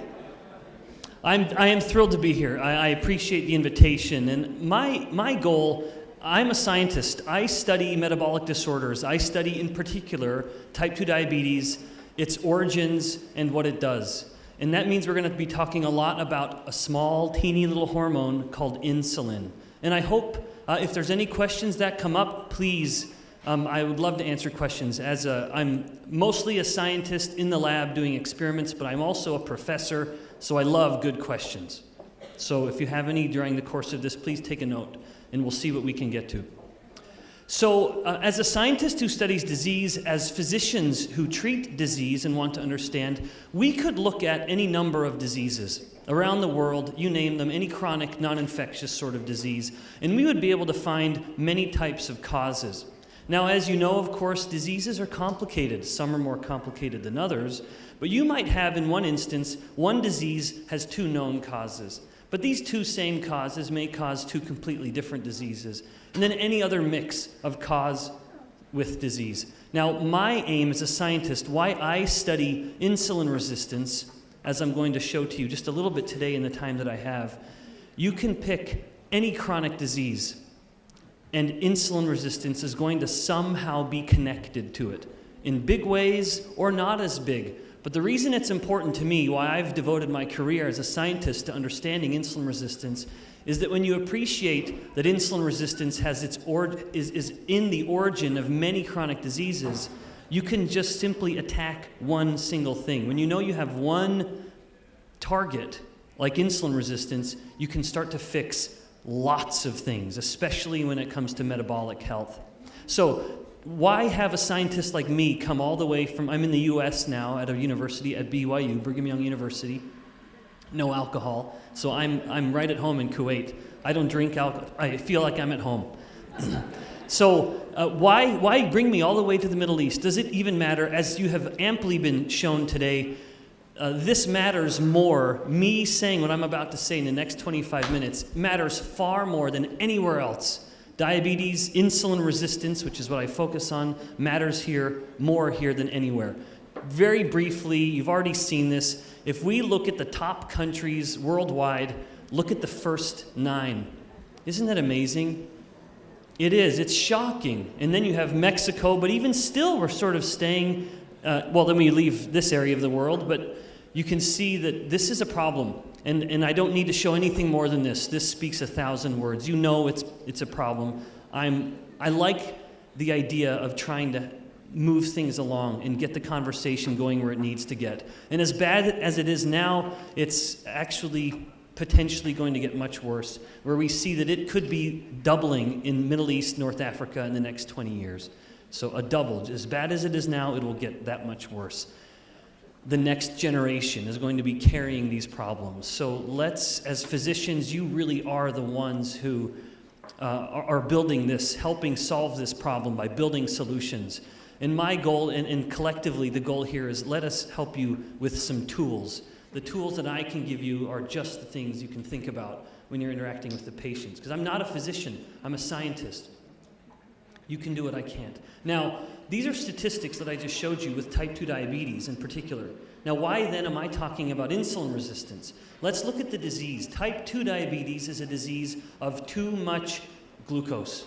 That's how we clinically define it. We only look at the glucose. But unfortunately, we never look at the insulin. Never. That's not part of how we typically clinically look at type 2 diabetes. We define it as a disease of glucose, which is totally wrong. It is a disease of too much insulin. When you look at it as a disease of too much insulin, you catch it long before glucose changes. Because insulin resistance is the foundation of type 2 diabetes. And insulin resistance happens when the patient is still normoglycemic. In other words, you have normal glucose levels, but insulin has to be much higher in order to keep the glucose normal. Does that make sense? The body's working harder. We'll look at that more in just a second. But any person with type 2 diabetes is insulin resistant. That is a disease of insulin resistance. It just gets so bad that insulin can't keep glucose in control anymore, and then the glucose climbs. Then we catch the disease, 10 years after insulin was elevated. So prediabetes is another term for insulin resistance. It starts as insulin resistance and then progresses to type 2 diabetes. So my aim, I want to make sure that any health practitioners, physicians in particular, have an appreciation for what insulin resistance is. So what is it? Let's get right into it, and let's go right down to the level of the cell, which is where I conduct most of my experiments as a scientist. So if we look at what the cell is doing to insulin, insulin does lots of things. It does hundreds of things. Just looking at it as something that lowers glucose, it isn't fair. Insulin has lots of talents. Lowering glucose, pulling in glucose is just one of them. So let's just define this as a cellular action. When insulin binds to a receptor, like knocking on a door of a house, we have something in the cell happening. We'll just call it a cellular action. Over time, however, as the cell becomes insulin resistant, this action is diminished. It doesn't work as well as it used to. And that's a problem for the cell. You can name the cell. There are insulin receptors in every cell in the body, from the top of the head, mine's just shinier than most, all the way down to the bottoms of your feet. There's insulin receptors on every cell. So various cells will become insulin resistant in various ways, but the similar strain is that something is different. The cell isn't acting the same way because it's just not responding the same way. And so what does the body do? If this much insulin isn't enough to get the same action as before, what will the pancreas start doing? It'll start producing more insulin. And now, of course, we have hyperinsulinemia. But most people don't measure insulin, so they never know it. But you can get it measured. So now the body has this much more insulin. Now we have, rather than just politely knocking on the door, insulin, a lot of insulin molecules are pounding on the door. And now we're able to restore that action to some degree, albeit it's still not the same as it was before. So there are two key things to take away when you want to think of the definition of insulin resistance. One is that cells no longer respond the same way to insulin like they used to. It's not working quite the same way. And two, and this is important, there's a lot more insulin in the blood than there used to be. Hyperinsulinemia. Again, tragically, we usually don't ever catch it. We never measure insulin, even though type 2 diabetes is a disease of too much insulin, not too much glucose. All right, so what are the causes then, if this is such a problem in the Middle East? And now you know what it is, how do we cause it? There are, if I had a lot more time, we could go through some other distinct causes. But the heart of all of it, the most important variable, is insulin itself. It might seem a little strange, but it doesn't change the fact that too much insulin in the body causes insulin resistance. But then you can see how it starts to feed forward, right? Because you accurately just answered my subtle question. If you're insulin resistant, the body makes more insulin. But then that drives the insulin resistance, which drives the body to make more insulin. But it all starts with lifestyle. We live a lifestyle, a poor lifestyle, that starts to increase our insulin. That then induces the insulin resistance, which starts driving the cycle. So too much insulin causes insulin resistance. And I'll show you that, some data to support that in just a moment, if you're skeptical. And I don't mind if you are. All right, so one fundamental principle in the body is that as insulin is climbing up over time through poor lifestyle choices, the body's sensitivity to insulin is starting to diminish. Insulin isn't working well. So this is that simple paradigm. Too much insulin is causing insulin resistance or a reduced sensitivity to the hormone insulin. What are the consequences? So what? Why would I have devoted the last 15 years of my life as a scientist to studying insulin resistance? I only have time for a few things. So we'll just talk about what I would consider the trifecta, the three most relevant concepts. I'd already talked about diabetes, how insulin resistance or type 2 diabetes is insulin resistance. So let's just take a few moments to go through how insulin resistance is at the heart of too much body fat, how it's at the heart of heart disease, and even at the heart of some cancers. Now, I'm not talking anything, I'm not making any bold claims here. I'm simply explaining the etiology or the background, the progression. In certain cancers, insulin resistance is known to play a role. All right, now let's go through these quickly. And as I go through them, I'll mention whether the problem is predominantly a problem of too much insulin, or a problem of insulin resistance, or insulin not working well, or both. Body fat. This is a problem of too much insulin. Let me make this perfectly clear, and I'm going to use bold terms, because as a scientist, I have asked myself, I have a hypothesis. All states of obesity in every organism, Now, it's funny thinking of a fruit fly as obese, but yet we still see the same thing there.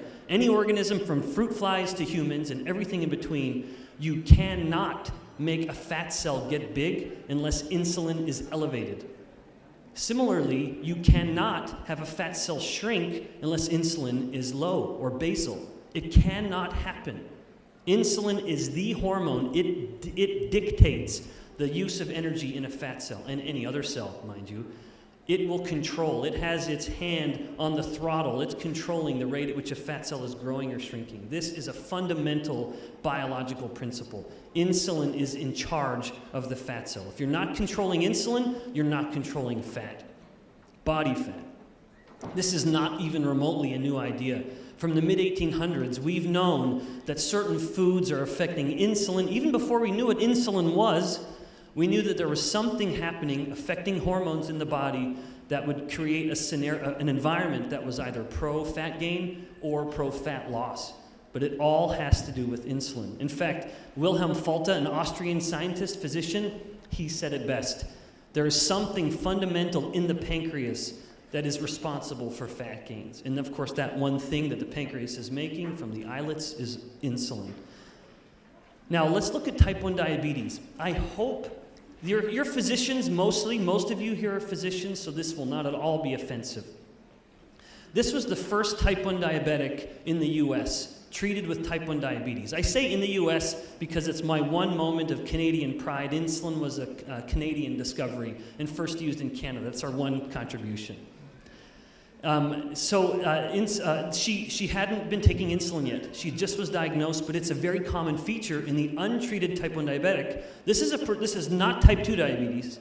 This is a disease of too little insulin. The cells in the pancreas that would make insulin don't work anymore. And what happens as the person's insulin is really low, they just start to lose all their fat because the body cannot hold it. And of course, that's not healthy. We need fat. We're supposed to have body fat. We need it. She doesn't have any because there's no insulin to tell the body to keep energy and store it as fat. Now, what happens within just 4 months of taking insulin? But isn't what's more remarkable, and I'll show you this again in just a moment, is that what happens in the type 1 diabetic as they start taking insulin, when they gain fat, they eat less. They suddenly stop eating sooner. They have more control over appetite because insulin is involved in appetite in the brain. So she's eating less, but she's gained fat. Now, a wonderful amount of fat. She's a delightful little girl, but she gained body fat just because now she had the molecule that lets fat actually grow. Let's go another example. This is an older woman, type 1 diabetic. This is her midsection. Her knees would be down here. So these are her thighs. And look at those. Those are not her knees. They're not tumors either. She's a type 1 diabetic. What do type 1 diabetics have to do all the time? They have to inject insulin, right?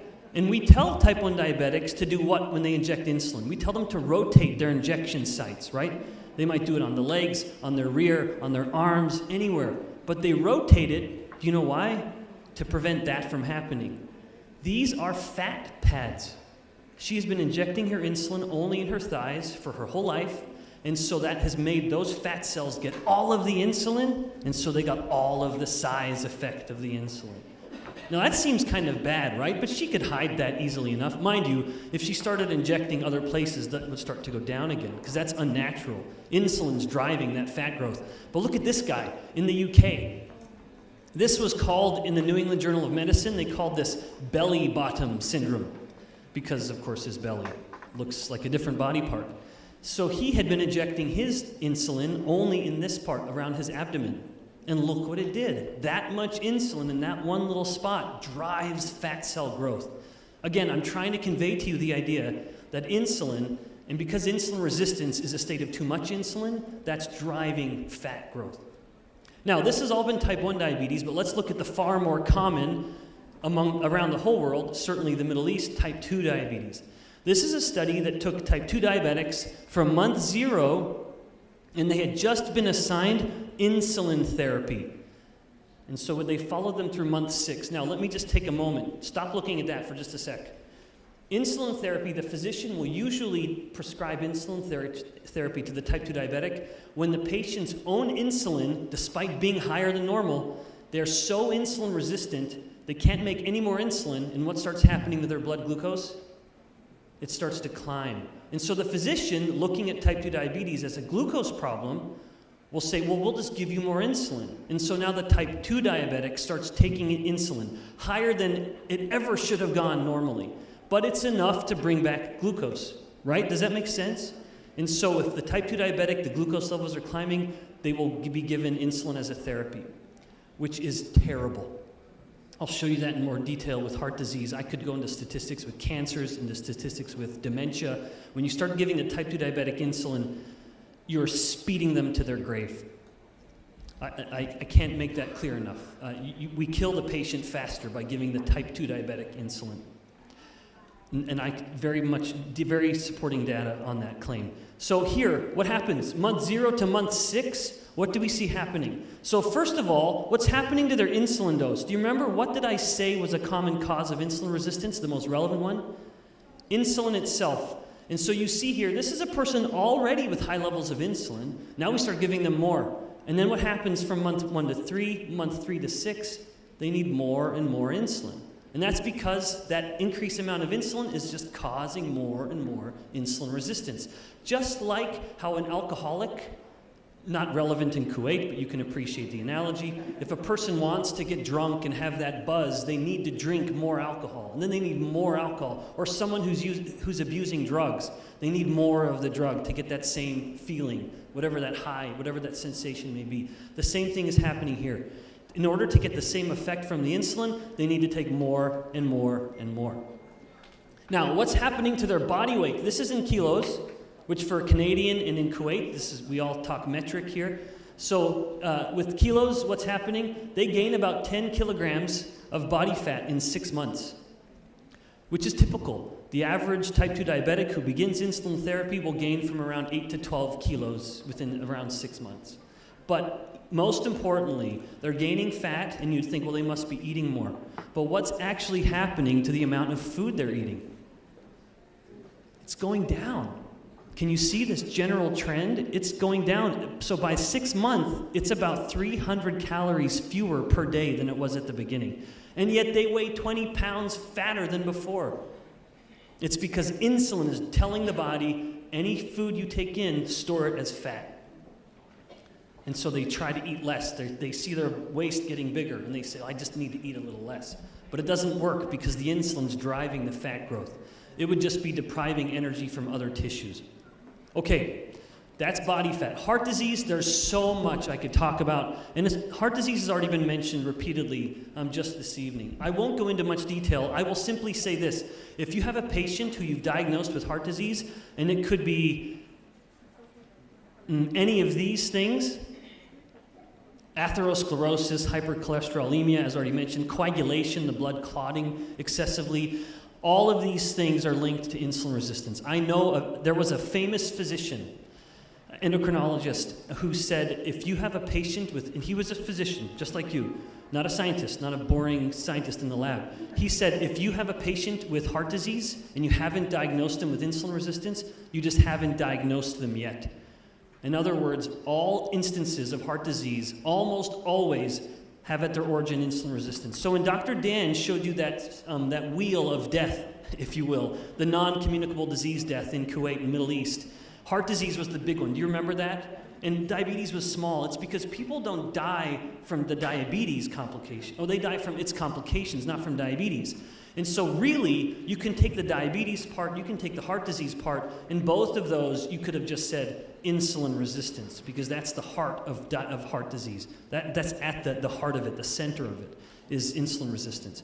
In this study, just simply showed that as you have to give a type 2 diabetic more and more insulin, their risk of dying from heart disease goes up by 3 times. So a 300% increase in the type 2 diabetic who has to take the most insulin because they're that much insulin resistant. Okay, there is so much again. We could devote hours to this topic, and I do this as a professor. I'll just simply show you the most small sliver of publications that have been released on this topic of insulin resistance and heart disease. Now, last one, cancer. With cancer, it's a problem of too much insulin. Some cancers, let me be clear, and let's just look at the 2 most common. prostate and breast cancers, the most common in men and women, respectively. Again, this is a big topic. There's so much we could go into. But if you actually take samples from the prostate tumor, samples from the breast tumor, you'll see that they have significantly more insulin receptors than normal tissue. In fact, in this study done from breast tumors, they found that the breast tumor had 7 times more insulin receptors than the normal mammary tissue. And that's not too surprising when you consider that. Do you know what is the main, how do we identify where cancer is? You guys familiar with the PET scans? We infuse a radio-labeled glucose. In fact, this could have been something from nuclear medicine, for heaven's sakes, not a physiologist. But we then do the PET scan to see where is the glucose going. And cancer cells use glucose 200 times more than normal cells do. And so we see, whoa, all the glucose is going to this one particular section. That's where the tumor is. So this matters. Insulin telling the tumors to take in more glucose to feed the cancer. So you guys have probably heard the Warburg effect, named after I think the Austrian or German physician or scientist who discovered that cancer cells prefer glucose as a fuel. So do bacteria, actually. But what this means is that in this case of poor metabolic health, of insulin resistance, aka pre-diabetes, pre-type 2 diabetes, or outright type 2 diabetes, we have this so-called perfect storm. It's a terrible storm, but it's perfect for a cancer cell. You not only have a lot of insulin, which tells the cell to grow, that's insulin's effect, it is an anabolic hormone. That's why you have bodybuilders. They'll lift weights and then they inject insulin into their muscles to try to promote the growth. It's a terrible thing to do, don't do it, but it will make your muscles big. So we have insulin telling the cells to grow and divide. And then we have the fuel for that growth, because it takes energy, of course. If you're going to tell a cell to grow and divide, it needs energy. And in this scenario, it's perfect. We have a lot of insulin telling it to grow. We have a lot of glucose fueling the growth. And so the cancer cells are just happy to be there and grow and grow and grow, exacerbating the disease. So I'd already mentioned diabetes at the beginning. We spent a few minutes talking about body fat, heart disease, and cancer. If we had more time, like a whole semester's worth, we would go through how fatty liver disease, this is the most common liver disorder in the world, non-alcoholic. Yes, even in Kuwait or even in Utah in the US, where very few people drink alcohol, non-alcoholic fatty liver disease is the most common is the most common liver problem. And yes, insulin is too high. It's telling the liver to turn on lipogenic or fat-producing processes, and the liver becomes fat. We could also talk about certain reproductive disorders, like low testosterone in men and its connection to insulin resistance, or polycystic ovarian syndrome in women, the most common cause of female infertility. In fact, PCOS is at its core a disease of too much insulin. Too much insulin is changing how the ovaries are producing the typical sex hormones, androgens and estrogens. It's messing it up. We could also talk about musculoskeletal disorders, how insulin resistance is linked to muscle wasting. If insulin isn't working as well at the muscle, it doesn't let the muscle grow and be as robust as it should be, and so the muscle wastes. Also, joints like osteoarthritis, even that is a metabolic disease. It's not a disease of wear and tear. You can have morbidly obese people who have perfectly fine joints if they're not insulin resistant. That's not common, mind you. And then lastly, we could look at neurological health with regards to stroke, as mentioned, when Dr. Nadia mentioned this, and dementia. The most common form of dementia, Alzheimer's disease. Once again, insulin resistance is changing the way the brain uses glucose, and then the brain starts to starve. Those nerves they don't grow well, they don't operate well as they are deprived of their energy source. Once again, insulin resistance is at the middle. Now, as a scientist, I'm very careful when I make these kind of claims, and I would want you to know nothing I'm stating right now is opinion. It is all based on multiple peer-reviewed studies. So everything here, this is why I focus on insulin resistance, because you can pick a chronic disease. And insulin resistance, it might not be the cause, but it's making it worse. A genetic mutation is what's going to cause the cancer, but if you're insulin resistant, it's likely that you're going to just be feeding the cancer better. You're going to enable it to be worse than it would be. There might be a genetic predisposition for Alzheimer's disease, and there are genetic factors there too, of course. But if you're insulin resistant, boy, you're going to just push it along that much faster. The reason this is powerful is that if you're worried about your diabetes, if you're worried about your body fat or your blood pressure, it's nice to know you only need to face one thing. If you're focusing on insulin, if you're focusing on insulin resistance, you're able to address all of them. Now let's talk, one last thing, skin disorders. Acanthosis nigricans. This is a darkening of pigment on certain skin folds in the area, around the groin, the armpits, the neck. Also skin tags, little bumps of skin that you typically see on armpits, once again related to insulin resistance. So before I end, I've just terrified you, I hope. This has kind of been a horror story, but it's a horror story with a happy ending because you can absolutely change this. And so as a scientist, how do you do this? To me, the data comes back to insulin and controlling insulin. How to lower insulin, that's the key. How do you bring your insulin down in order to start improving your insulin sensitivity? There are 3 keys, 3 pillars, if you will, to make it as simple and explicit as possible. And I'll make this quick because I'm running out of time. Be starch smart. Second, don't fear the fat. That might seem a little controversial, but again, this is not my opinion. And then lastly, hurry and fast. So let's just go through these very quickly. What do I mean by starch smart? If it's a class of carbohydrate or in the class of the macronutrient carbohydrate, that's a starch. And we can look at it as good or bad. And I define a good starch as one that has very little effect on insulin. A bad starch has a large effect on insulin. Now, where would we put some common starches? Bread, potatoes, sugar, being a simple carbohydrate, those are bad. They're not good. Not at all. These are things that if you're going to eat, you need to be careful about it. And if you're not inclined, if you don't have a family history of type 2 diabetes, you can eat these a little more than someone else could. And I'm not saying never eat them. I'm just saying be smart about it. Don't eat them at every meal. Don't have a bowl of cereal followed by a bagel, followed by a sandwich, every meal being starch heavy. And that's kind of the world we live in now. You need to be smart about it. Now, the good ones, fruits and vegetables, eat them. But not all fruits are created the same. Unfortunately, the yummiest of them, because they're the sweetest, because they're the most loaded with the sugar fruit, fructose, pineapples, bananas, mangoes, those are the ones you eat less frequently than other fruits. And vegetables other than potatoes, for example, you eat as much as you like. But I will say, eat fruit. Don't drink it. God didn't create the orange tree to have orange juice. We don't pluck the orange and put a straw in it and drink it, right? We have to chew through the fiber. And with that fiber comes the sweet fructose molecules. We are not meant to drink fruit. We're meant to eat it. And you drink a glass of orange juice, you just drank 5 oranges. Would you ever sit and eat 5 oranges? Never. The fiber would have filled you up long before you got to 5. So eat the fruit the way God intended. Don't drink it.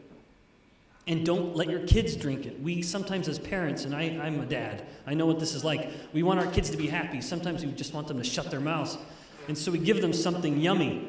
And we might think, I'm giving you fruit juice and I'm helping you. No, that's making it worse. No fruit juice. All right, now what about fiber? Fiber enjoys this really lofty position when it comes to health, and rightly so. Fiber, we put that solidly on the good side, and there's a lot of evidence to support that. I will mention, be careful where you get your fiber. And this isn't my intention to make a plug for Unicity fiber. It's a very good version of it. You need to be careful when you do pull a fiber off the shelf. The most common fiber supplement in the US and Canada, the second ingredient, can you guess what it is? It's fiber, number 1. Second, sugar. That's not going to help. So make sure you're aware of what's coming with your fiber when you get it. All right, second one, don't fear the fat. This is the one that might upset more of you, but I'm sorry if it does. I hope it doesn't. When we look at the 3 macronutrients, macro meaning these are the big substantial parts of an animal's diet, of a human's diet, fat, carbohydrates, protein, and we look at what it does to the insulin release, how it affects insulin in our bodies. If you give a human a tablespoon or a certain amount of pure protein, like whey or casein, you get a modest insulin effect. You know, about 2 hours, 90 minutes, 2 hours, you've about doubled or tripled the fasting insulin levels. Now what happens if you give them pure glucose? You're increasing it to about 12 times. And so insulin increases dramatically. Now, that's not entirely fair, because if you were to eat something like cauliflower, or broccoli, that's not going to have the same effect as, say, sugar will, or chocolate or something. Although if it's pure chocolate, it's wonderful. It's just we put so much sugar in it. So carbohydrate has a huge effect on insulin. Now what's the last one? If you give a person pure fat, for example, you have a drink and you put in coconut oil or something like that, what will it do? Can you see it? Did you even see it come in? You can't really. It's hard to see because it doesn't do anything. Insulin stays the same. The reason that matters is that all of a sudden when you've eaten fat, you provide fuel for the body, you've given the body energy to feed muscles, to feed nerves, you name it, joints. But because insulin is low, what are you not feeding? Remember the fat cell. Insulin has to tell the fat cell what to do. And so oddly enough, you're eating fat, and it's the one thing that's making sure your fat cell won't get big. All right, so what kind of fat? If I'm telling you not to be afraid of fat, the fruit fats are dynamite. Olives, avocados, coconuts. We have been, as a species, we've been eating them since the very beginning. Because all we needed to do was take the fruit and press it, and we would get the oil out of it. It didn't need any chemicals. It didn't need any machines. It was just our own brain pressing it, and we got the oil and did whatever we wanted with it, including eating it. And animal fat. Fruit fat and animal fat are the two fats, once again, as a species, we have grown up on. Since the very beginning, whenever it was, however it happened, we've been eating fat from the very beginning from animals and fruits. The newer oils are the ones to be afraid of, and trans fat always avoid. And that's man-made. We've done that. All right, last one, hurry and fast. What do I mean by this? This is an appropriate topic in this part of the world. I mean this idea of having a break from food. The way I typically define this is also known as time-restricted feeding. What you do, you simply compress the period of time when you're eating. Every single day, you avoid food for 12 hours overnight. For the healthy person who can do this, maybe your last meal is at 7 p.m. You don't eat again until 7 a.m. You can drink other things. Don't drink juice, please. And I'm not telling you. I'm just giving you, this is what the evidence supports, mind you. I'm not your physician, so I'm not giving you a prescription. What I recommend and where I've seen tremendous benefit. And then from time to time, every couple times a week, miss a meal. Skip either breakfast or skip dinner. Now, make sure you eat a good hearty meal for the meals you are eating. You don't have to count your calories in this regard. You just are trying to prolong the period of time without food so you can keep your insulin levels lower longer. And then every once in a while, maybe about once a month, you do a full day food fast. Might seem tough at first, but you'll get used to it in no time. So what does this look like? If we look at time during the day and the concentration of insulin, the typical person who's eating all the time, very starchy, low-fat meals, they're going to have substantial insulin effects throughout the day. Unfortunately, it takes insulin about 2 hours to come down. 2 or 3 hours, what happens? They eat another starchy meal, and insulin comes right back up. So you can see that almost all of their waking time is spent in a state of elevated insulin, feeding fat cells, feeding the potential for cancer growth, feeding liver fat accumulation. Now with time-restricted feeding, very simply, you've just, in this case, missed breakfast, which is the one that I find the easiest to do. And what we've taken was what was this whole day insulin increase, we've now diminished it to just part of the day. And so the food we're eating has less effect on promoting the negative consequences of too much insulin. So this is what we went through in the time that I had. And now it will be time for questions, but they're coming up to Dr. Dan, and I would just be thrilled to answer any questions that you might have. Thank you for your time.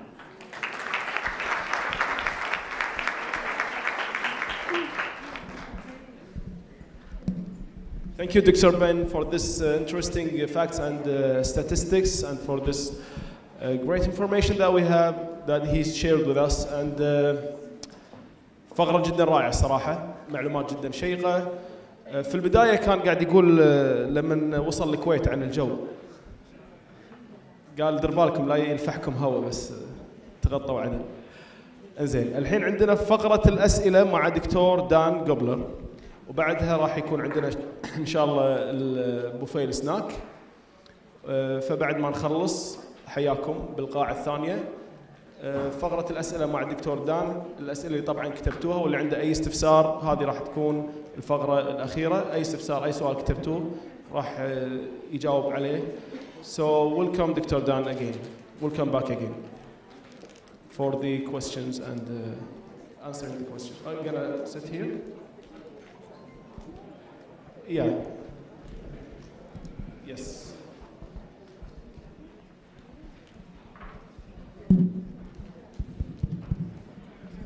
Yeah, we don't need that. Okay, thank you for the wonderful questions. Let's jump in here. We don't have time to answer every single question that came in, but what we'll do is we'll work with the team here in Kuwait, and we'll make sure that if you put your contact info on the question you asked, if we don't answer it tonight, we will answer your question, okay?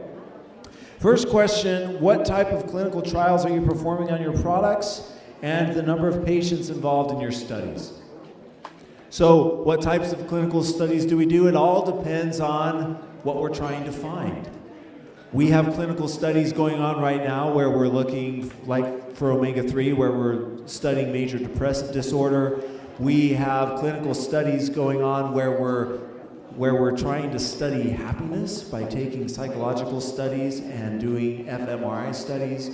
We have clinical studies going on where we're looking at gut health.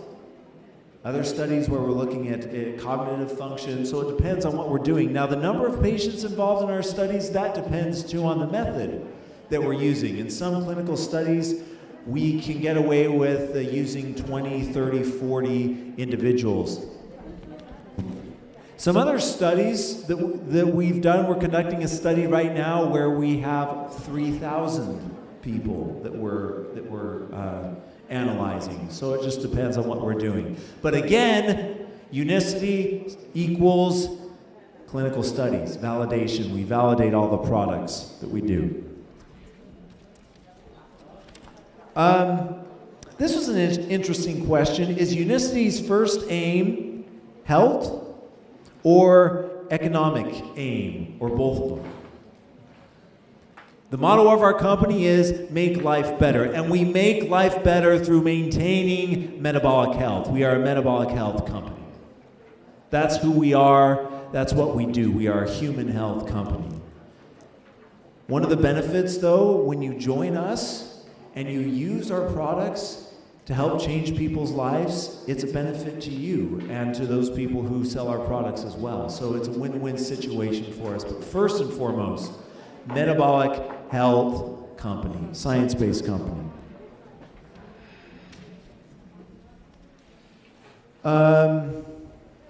This person asked, are all of the products we have, are they food supplements, or do we have anything related to cosmetics? We're excited. We just launched a brand new skincare line called our Najin line.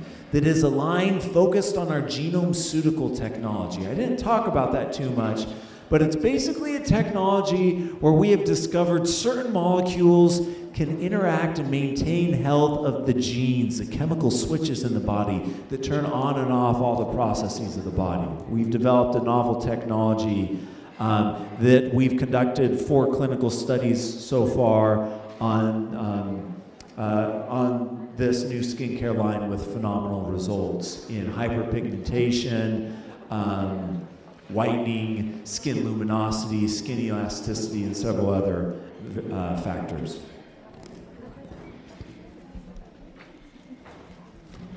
Is there for now? There were many questions that were asked like this one. This says, what advice do you give for a patient with blood cancer, lymphoma, in order to increase his or her hemoglobin, or to control the rising of WBCs? Here at Unicity Science, we are not medical doctors. We do not see patients. We do not give medical advice. That is for you medical professionals. Now, when someone asks a question like this, we don't know.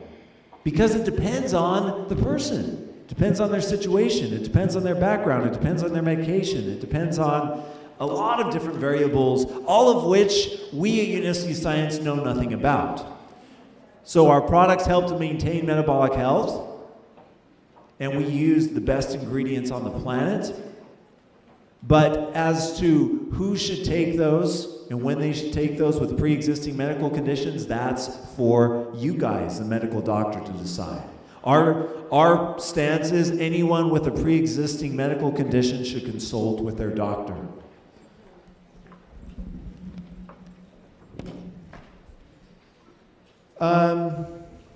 This one says, it talks about the, sorry, open it up here. It talks about the big surgery now in the Middle East and throughout the world is the gastric sleeve, the bypass surgery. And so they're asking here, could our BioSlife products help with? Could it be an alternative to this?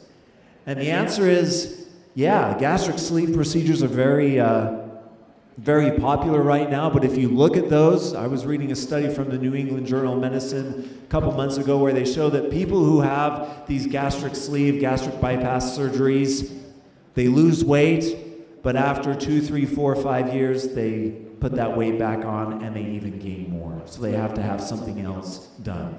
The beauty of our metabolic health products is that they help to maintain a healthy metabolism. And remember, weight loss is a what? Side effect of bringing metabolism back into balance. Let's see here. Okay, so this question says, if someone wants the effect of BioSlife for maintaining healthy blood glucose or blood lipid levels, but they don't want to lose weight, what should they do? So our product, BioSlife Slim, BioSlife S, does that mean that if you take this product for a lifetime, you're going to slowly shrink until you vanish and just whoosh? No. Now, again, weight loss is a side effect of bringing our metabolism back into balance, right? So our weights here, we start to make changes, lifestyle changes, we eat healthy, the changes that Dr. Bickman mentioned, and then our weight starts to go down as a side effect. But what happens when our metabolism is in balance? Start to level out, and we maintain that weight. So, for people who don't want to lose weight, our BioSlife products are still great to take. They won't make you lose weight until you vanish away, but they will help you maintain a healthy metabolism for the rest of your life. Like we talked about there, your metabolic health insurance. Now, while I look at these questions, I'm going to have Dr. Bickman come up and answer one of the questions that he received. Or if he received multiple questions. Okay, hi guys. So this one, two very smart questions. Guidelines will say for a physician to start insulin therapy early for a type 2 diabetic in order to preserve the beta cells of the pancreas. There is some evidence to support that.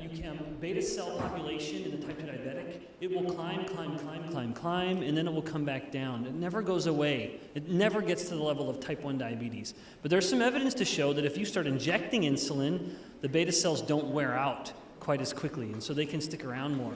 It doesn't change the fact that you are still increasing obesity, you're still increasing cholesterol production, blood pressure, it's causing hypertension, it's increasing cancer risk. That's all very well documented. So whether it's starting early or starting late, it's still speeding up the rate at which the disease is in fact progressing, if that makes sense. So there's absolute truth to this question, and a good question, but it doesn't change the fact that giving a type 2 diabetic is like giving an alcoholic another glass of wine to try to solve their alcoholism. It's what's causing the problem. Okay, I hope that helps. Next question. Another great question, and I tried to explain this in the course of my discussion, but I just didn't have enough time. So if type 2 diabetes is due to insulin resistance, and it is at its core insulin resistance, how do you explain that we would treat some cases of type 2 diabetes with insulin? And do you remember the way I explained it? In the type 2 diabetic, there's two things going on. Glucose is coming up, or glucose is coming up because of how they're living, the food they're eating, the lifestyle they're living, and that means their insulin has to be high all the time too to handle all the glucose they're always eating. And so what can you do then? In that instance, what the physician will sometimes do, because they only look at glucose, and that's not the physician's fault, it's just the way the system works. Are you as physicians even able to request insulin on a typical blood panel? Can you get insulin measured? You can. So that tells you so much more than glucose does. Because if you're just looking at glucose, you're not getting the full story. And so their glucose has been elevated, but it's because their insulin isn't working anymore, kind of. So they're so insulin resistant. And so you start giving them insulin now. You increase the insulin even higher than it could ever go normally. And now it's enough to start pushing the glucose back under control. And that's fine. Hyperglycemia is not healthy, it's dangerous.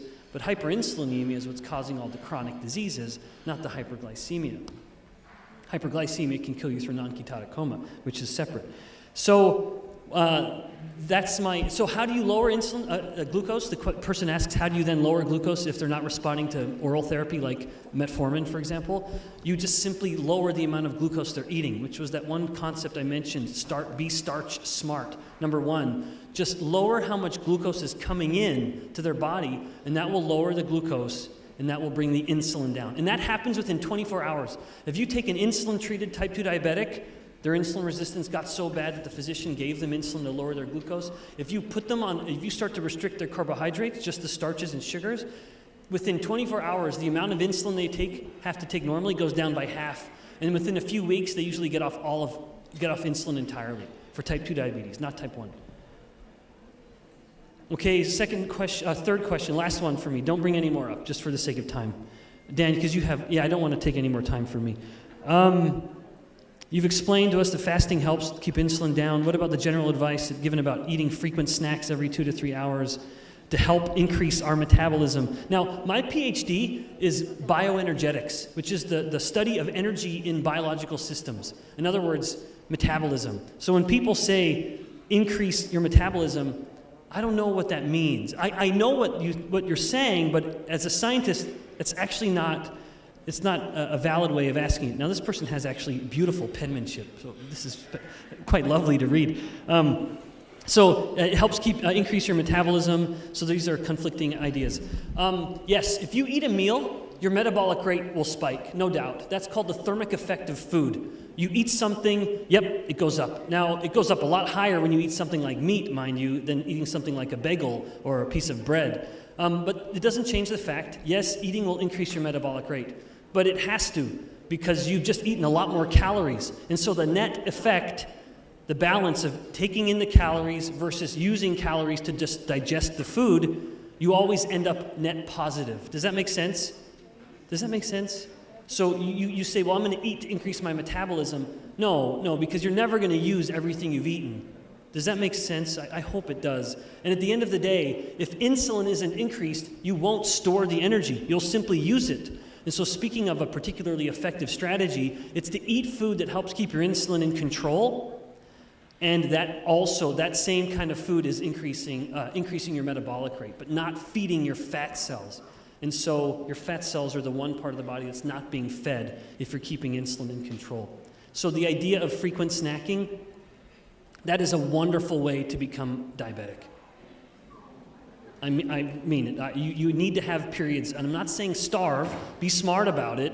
If you're hungry, eat, but you ideally get to the point where you're adapting to this, and, well, not always, if you just ate 2 hours ago. Now, in fact, when Dr. Dan, I'll end with this, it was so provocative. When he showed that study from the University of Sydney, the big red line, do you remember that one when they ate the piece of bread? Was it a piece of white bread without any fiber coming with it? You saw that it went way up, and then what did it do at the end? Do you remember?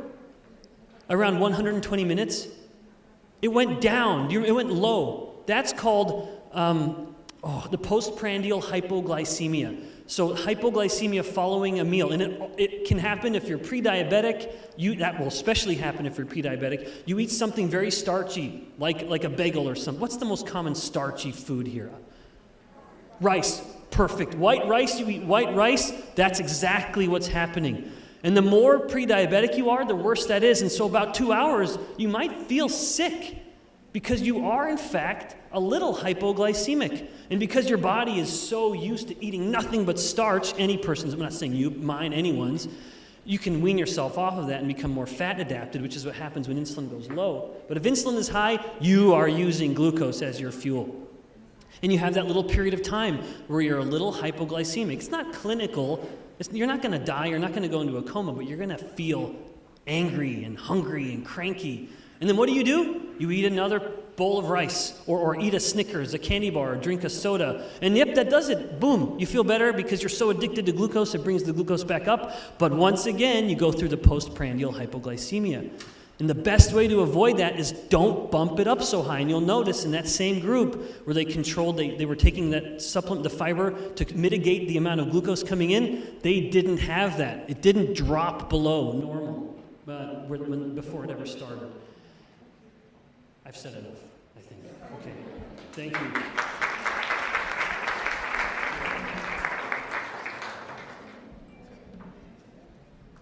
All right, couple more questions. This question talked about neutralizing the acidity of the stomach. So you remember we talked in our BioSlife C and BioSlife Slim products, we have calcium carbonate. Calcium carbonate's a base. It reacts with the stomach acid to spread out that fiber matrix. And this question is, how does neutralizing the acidity of the stomach affect the normal functioning of the gastrointestinal tract and the activity of pepsin enzymes, protein digestion? In the studies that we've done, there's no effect on that at all. Because we're not really neutralizing the acidity of the stomach completely, right? I mean, the stomach is pH 2. We add in calcium carbonate, which has a pK of about 30. So you have a small effervescent reaction there, which is enough to disperse the fiber matrix. But we're not completely neutralizing the stomach in any way. So normal gastric functions and the normal functions of the stomach and the pH that needs to be acidic are not affected at all. So there's no issue with that. It's just that brief moment where we have that effervescent reaction to increase efficacy of our fiber. This says, what's an example of a chemical drug that lowers HDL? Statins only lower LDL. That's right. Statins work with LDL, but one of the side effects of statin drugs is low HDL. And so most pharmaceutical drugs, all pharmaceutical drugs that I've seen, they lower LDL, but the mode of action, the mechanism with interacting with cholesterol synthesis in the liver the way that they do, one of the side effects is reduced HDL. And that's one of the amazing benefits of our metabolic health products, BioSlife C and BioSlife S. Maintain, support, promote a healthy metabolism, and they help to maintain or even increase HDL levels. And then this question here, we're addressing this one so we could bring up the point again. So for one who only has one kidney, is there any effect or problems from using products like BioSlife S, chlorophyll, or matcha? Can someone with one kidney use UniC products? Yes? Are you sure? Do you know the medical record of that patient? Do you know exactly why they have one kidney? Do you know what was going on there? What's the point here? Someone in this situation should consult with their doctor. Oh, they talk about the reason. The reason of eradication of the kidney is as a tumor. Okay, so it was removed because of a tumor. Does that change our answer? Okay, so they had a tumor removed. So they had a kidney removed because of a tumor. What medications are they taking? Are they in chemotherapy right now? So what's the point here? Any person with a pre-existing medical condition should consult with their physician. You guys, medical doctors, before taking any nutritional supplement. And that is because things vary so dramatically. Now, another one, while we're up here, the question wasn't asked, but it's commonly asked, what about pregnant or nursing women? Can they take our UniC products?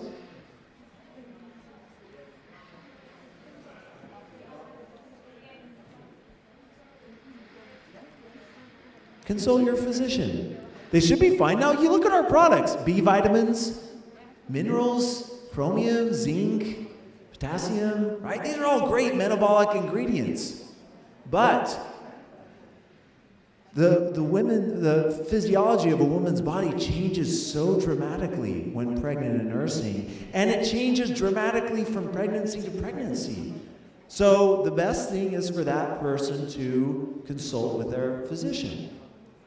Now, one way that we recommend people to do it, and as medical doctors you might see this, you know, as a doctor, if someone just comes up to you and randomly says, hey, doctor, should I take product X? Well, if you've never heard of product X before, what are you most likely going to say? No, you probably shouldn't take that. Okay? The right way to do it is to bring in, and this is what we encourage our Unicity people to do, so that you know if someone comes in to bring in the box or the label of the product saying, hey doctor, with my condition, I'm pregnant, and with my pregnancy, with how things are going, is it okay if I take fiber? Yeah. Is it okay if I take vitamin C, vitamin B, phytosterols? Right? So if we show the individual ingredients, then as medical professionals, you could make a very good decision. Okay? And for our distributors, that's what we recommend them do. Take the ingredient list to the doctor, say, hey doctor, you might not know this product, Bioslide C, but is it okay with my condition if I take fiber? And what are they going to say in most cases? Of course, fiber, vitamins and minerals. Yeah, phytosterols, plant sterols that are found in vegetables, of course, right? Okay, so that leads us to the end of our questions. Unless there's any others, is there any others that you want to, Dr. Bickman? Any other thing you want to bring up? Closing remarks? Are we okay? Okay, thank you. Okay, there's one question here. Yes. What about the new generation with the genome-cytical, like the core health, the new core health, and the others? Yeah. So our products that are formulated with our genome-cytical technology, again, these are natural products, polyphenols and flavonoids and other natural products that we found from nature, from medicinal plants. And so again, in general, they likely be just fine. No worries. But again, anybody with a pre-existing medical condition should consult with their doctor. Okay. Yes, one last question back here. The gentleman raising his hand, and then... With very powerful and beautiful supplements, why it's not in drugs shape, not rather than in powder or like the supplements that we see? Say that again, with our supplements? Why it's not in drugs? Some doctors are asking why it's not in drugs. Why are our products not drugs? Yeah. Okay, that's a great question. Why are our products not drugs? Now, what's the definition of a drug? Huh? Something that has a pharmacological effect is a drug. Okay, right? Now, the FDA and other agencies have gone on to further clarify, in most cases, drugs are single entity products, a single chemical compound, right? This is what we talked about, monopharmacology. Now, there are some pharmaceutical drugs that the FDA has approved 2 or 3 different bioactive ingredients coming together, but that's rare. Most of the time, it's one pharmaceutical drug.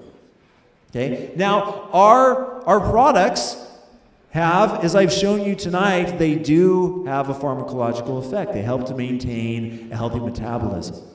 So, are they drugs?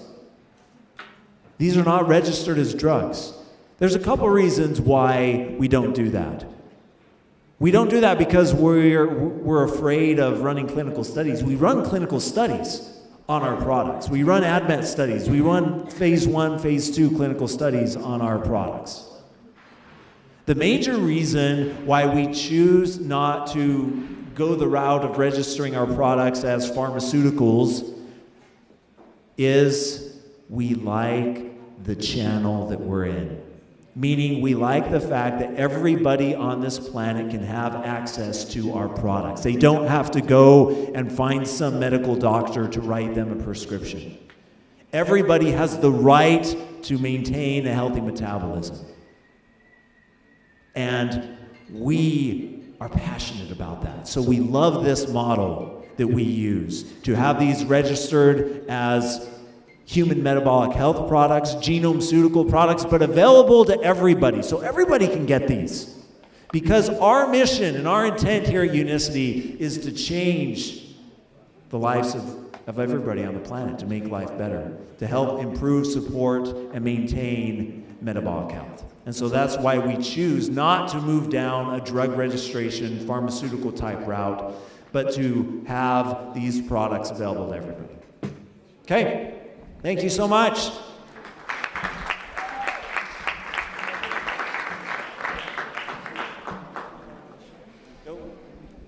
There you are. Sorry. Thank you, Dr. Ben. Thank you, Dr. Dan Gabler. فقط تنويه نزولا عند رغبة بعض الحضور من الأخوة الجماهير لبعض المعلومات اللي تم عرضها من قبل دكتورة نادية.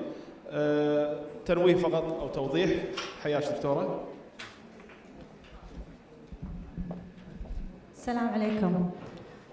One of the studies that I have mentioned before, it was for the World Health Organization, WHO. And I transferred all the information to you blindly as according to what was in that study. So in that study, they were doing a comparison, and they have mentioned among the Persian Gulf countries. Which I meant by that, the Arabian Gulf countries. I hope that it's being clarified. Thank you.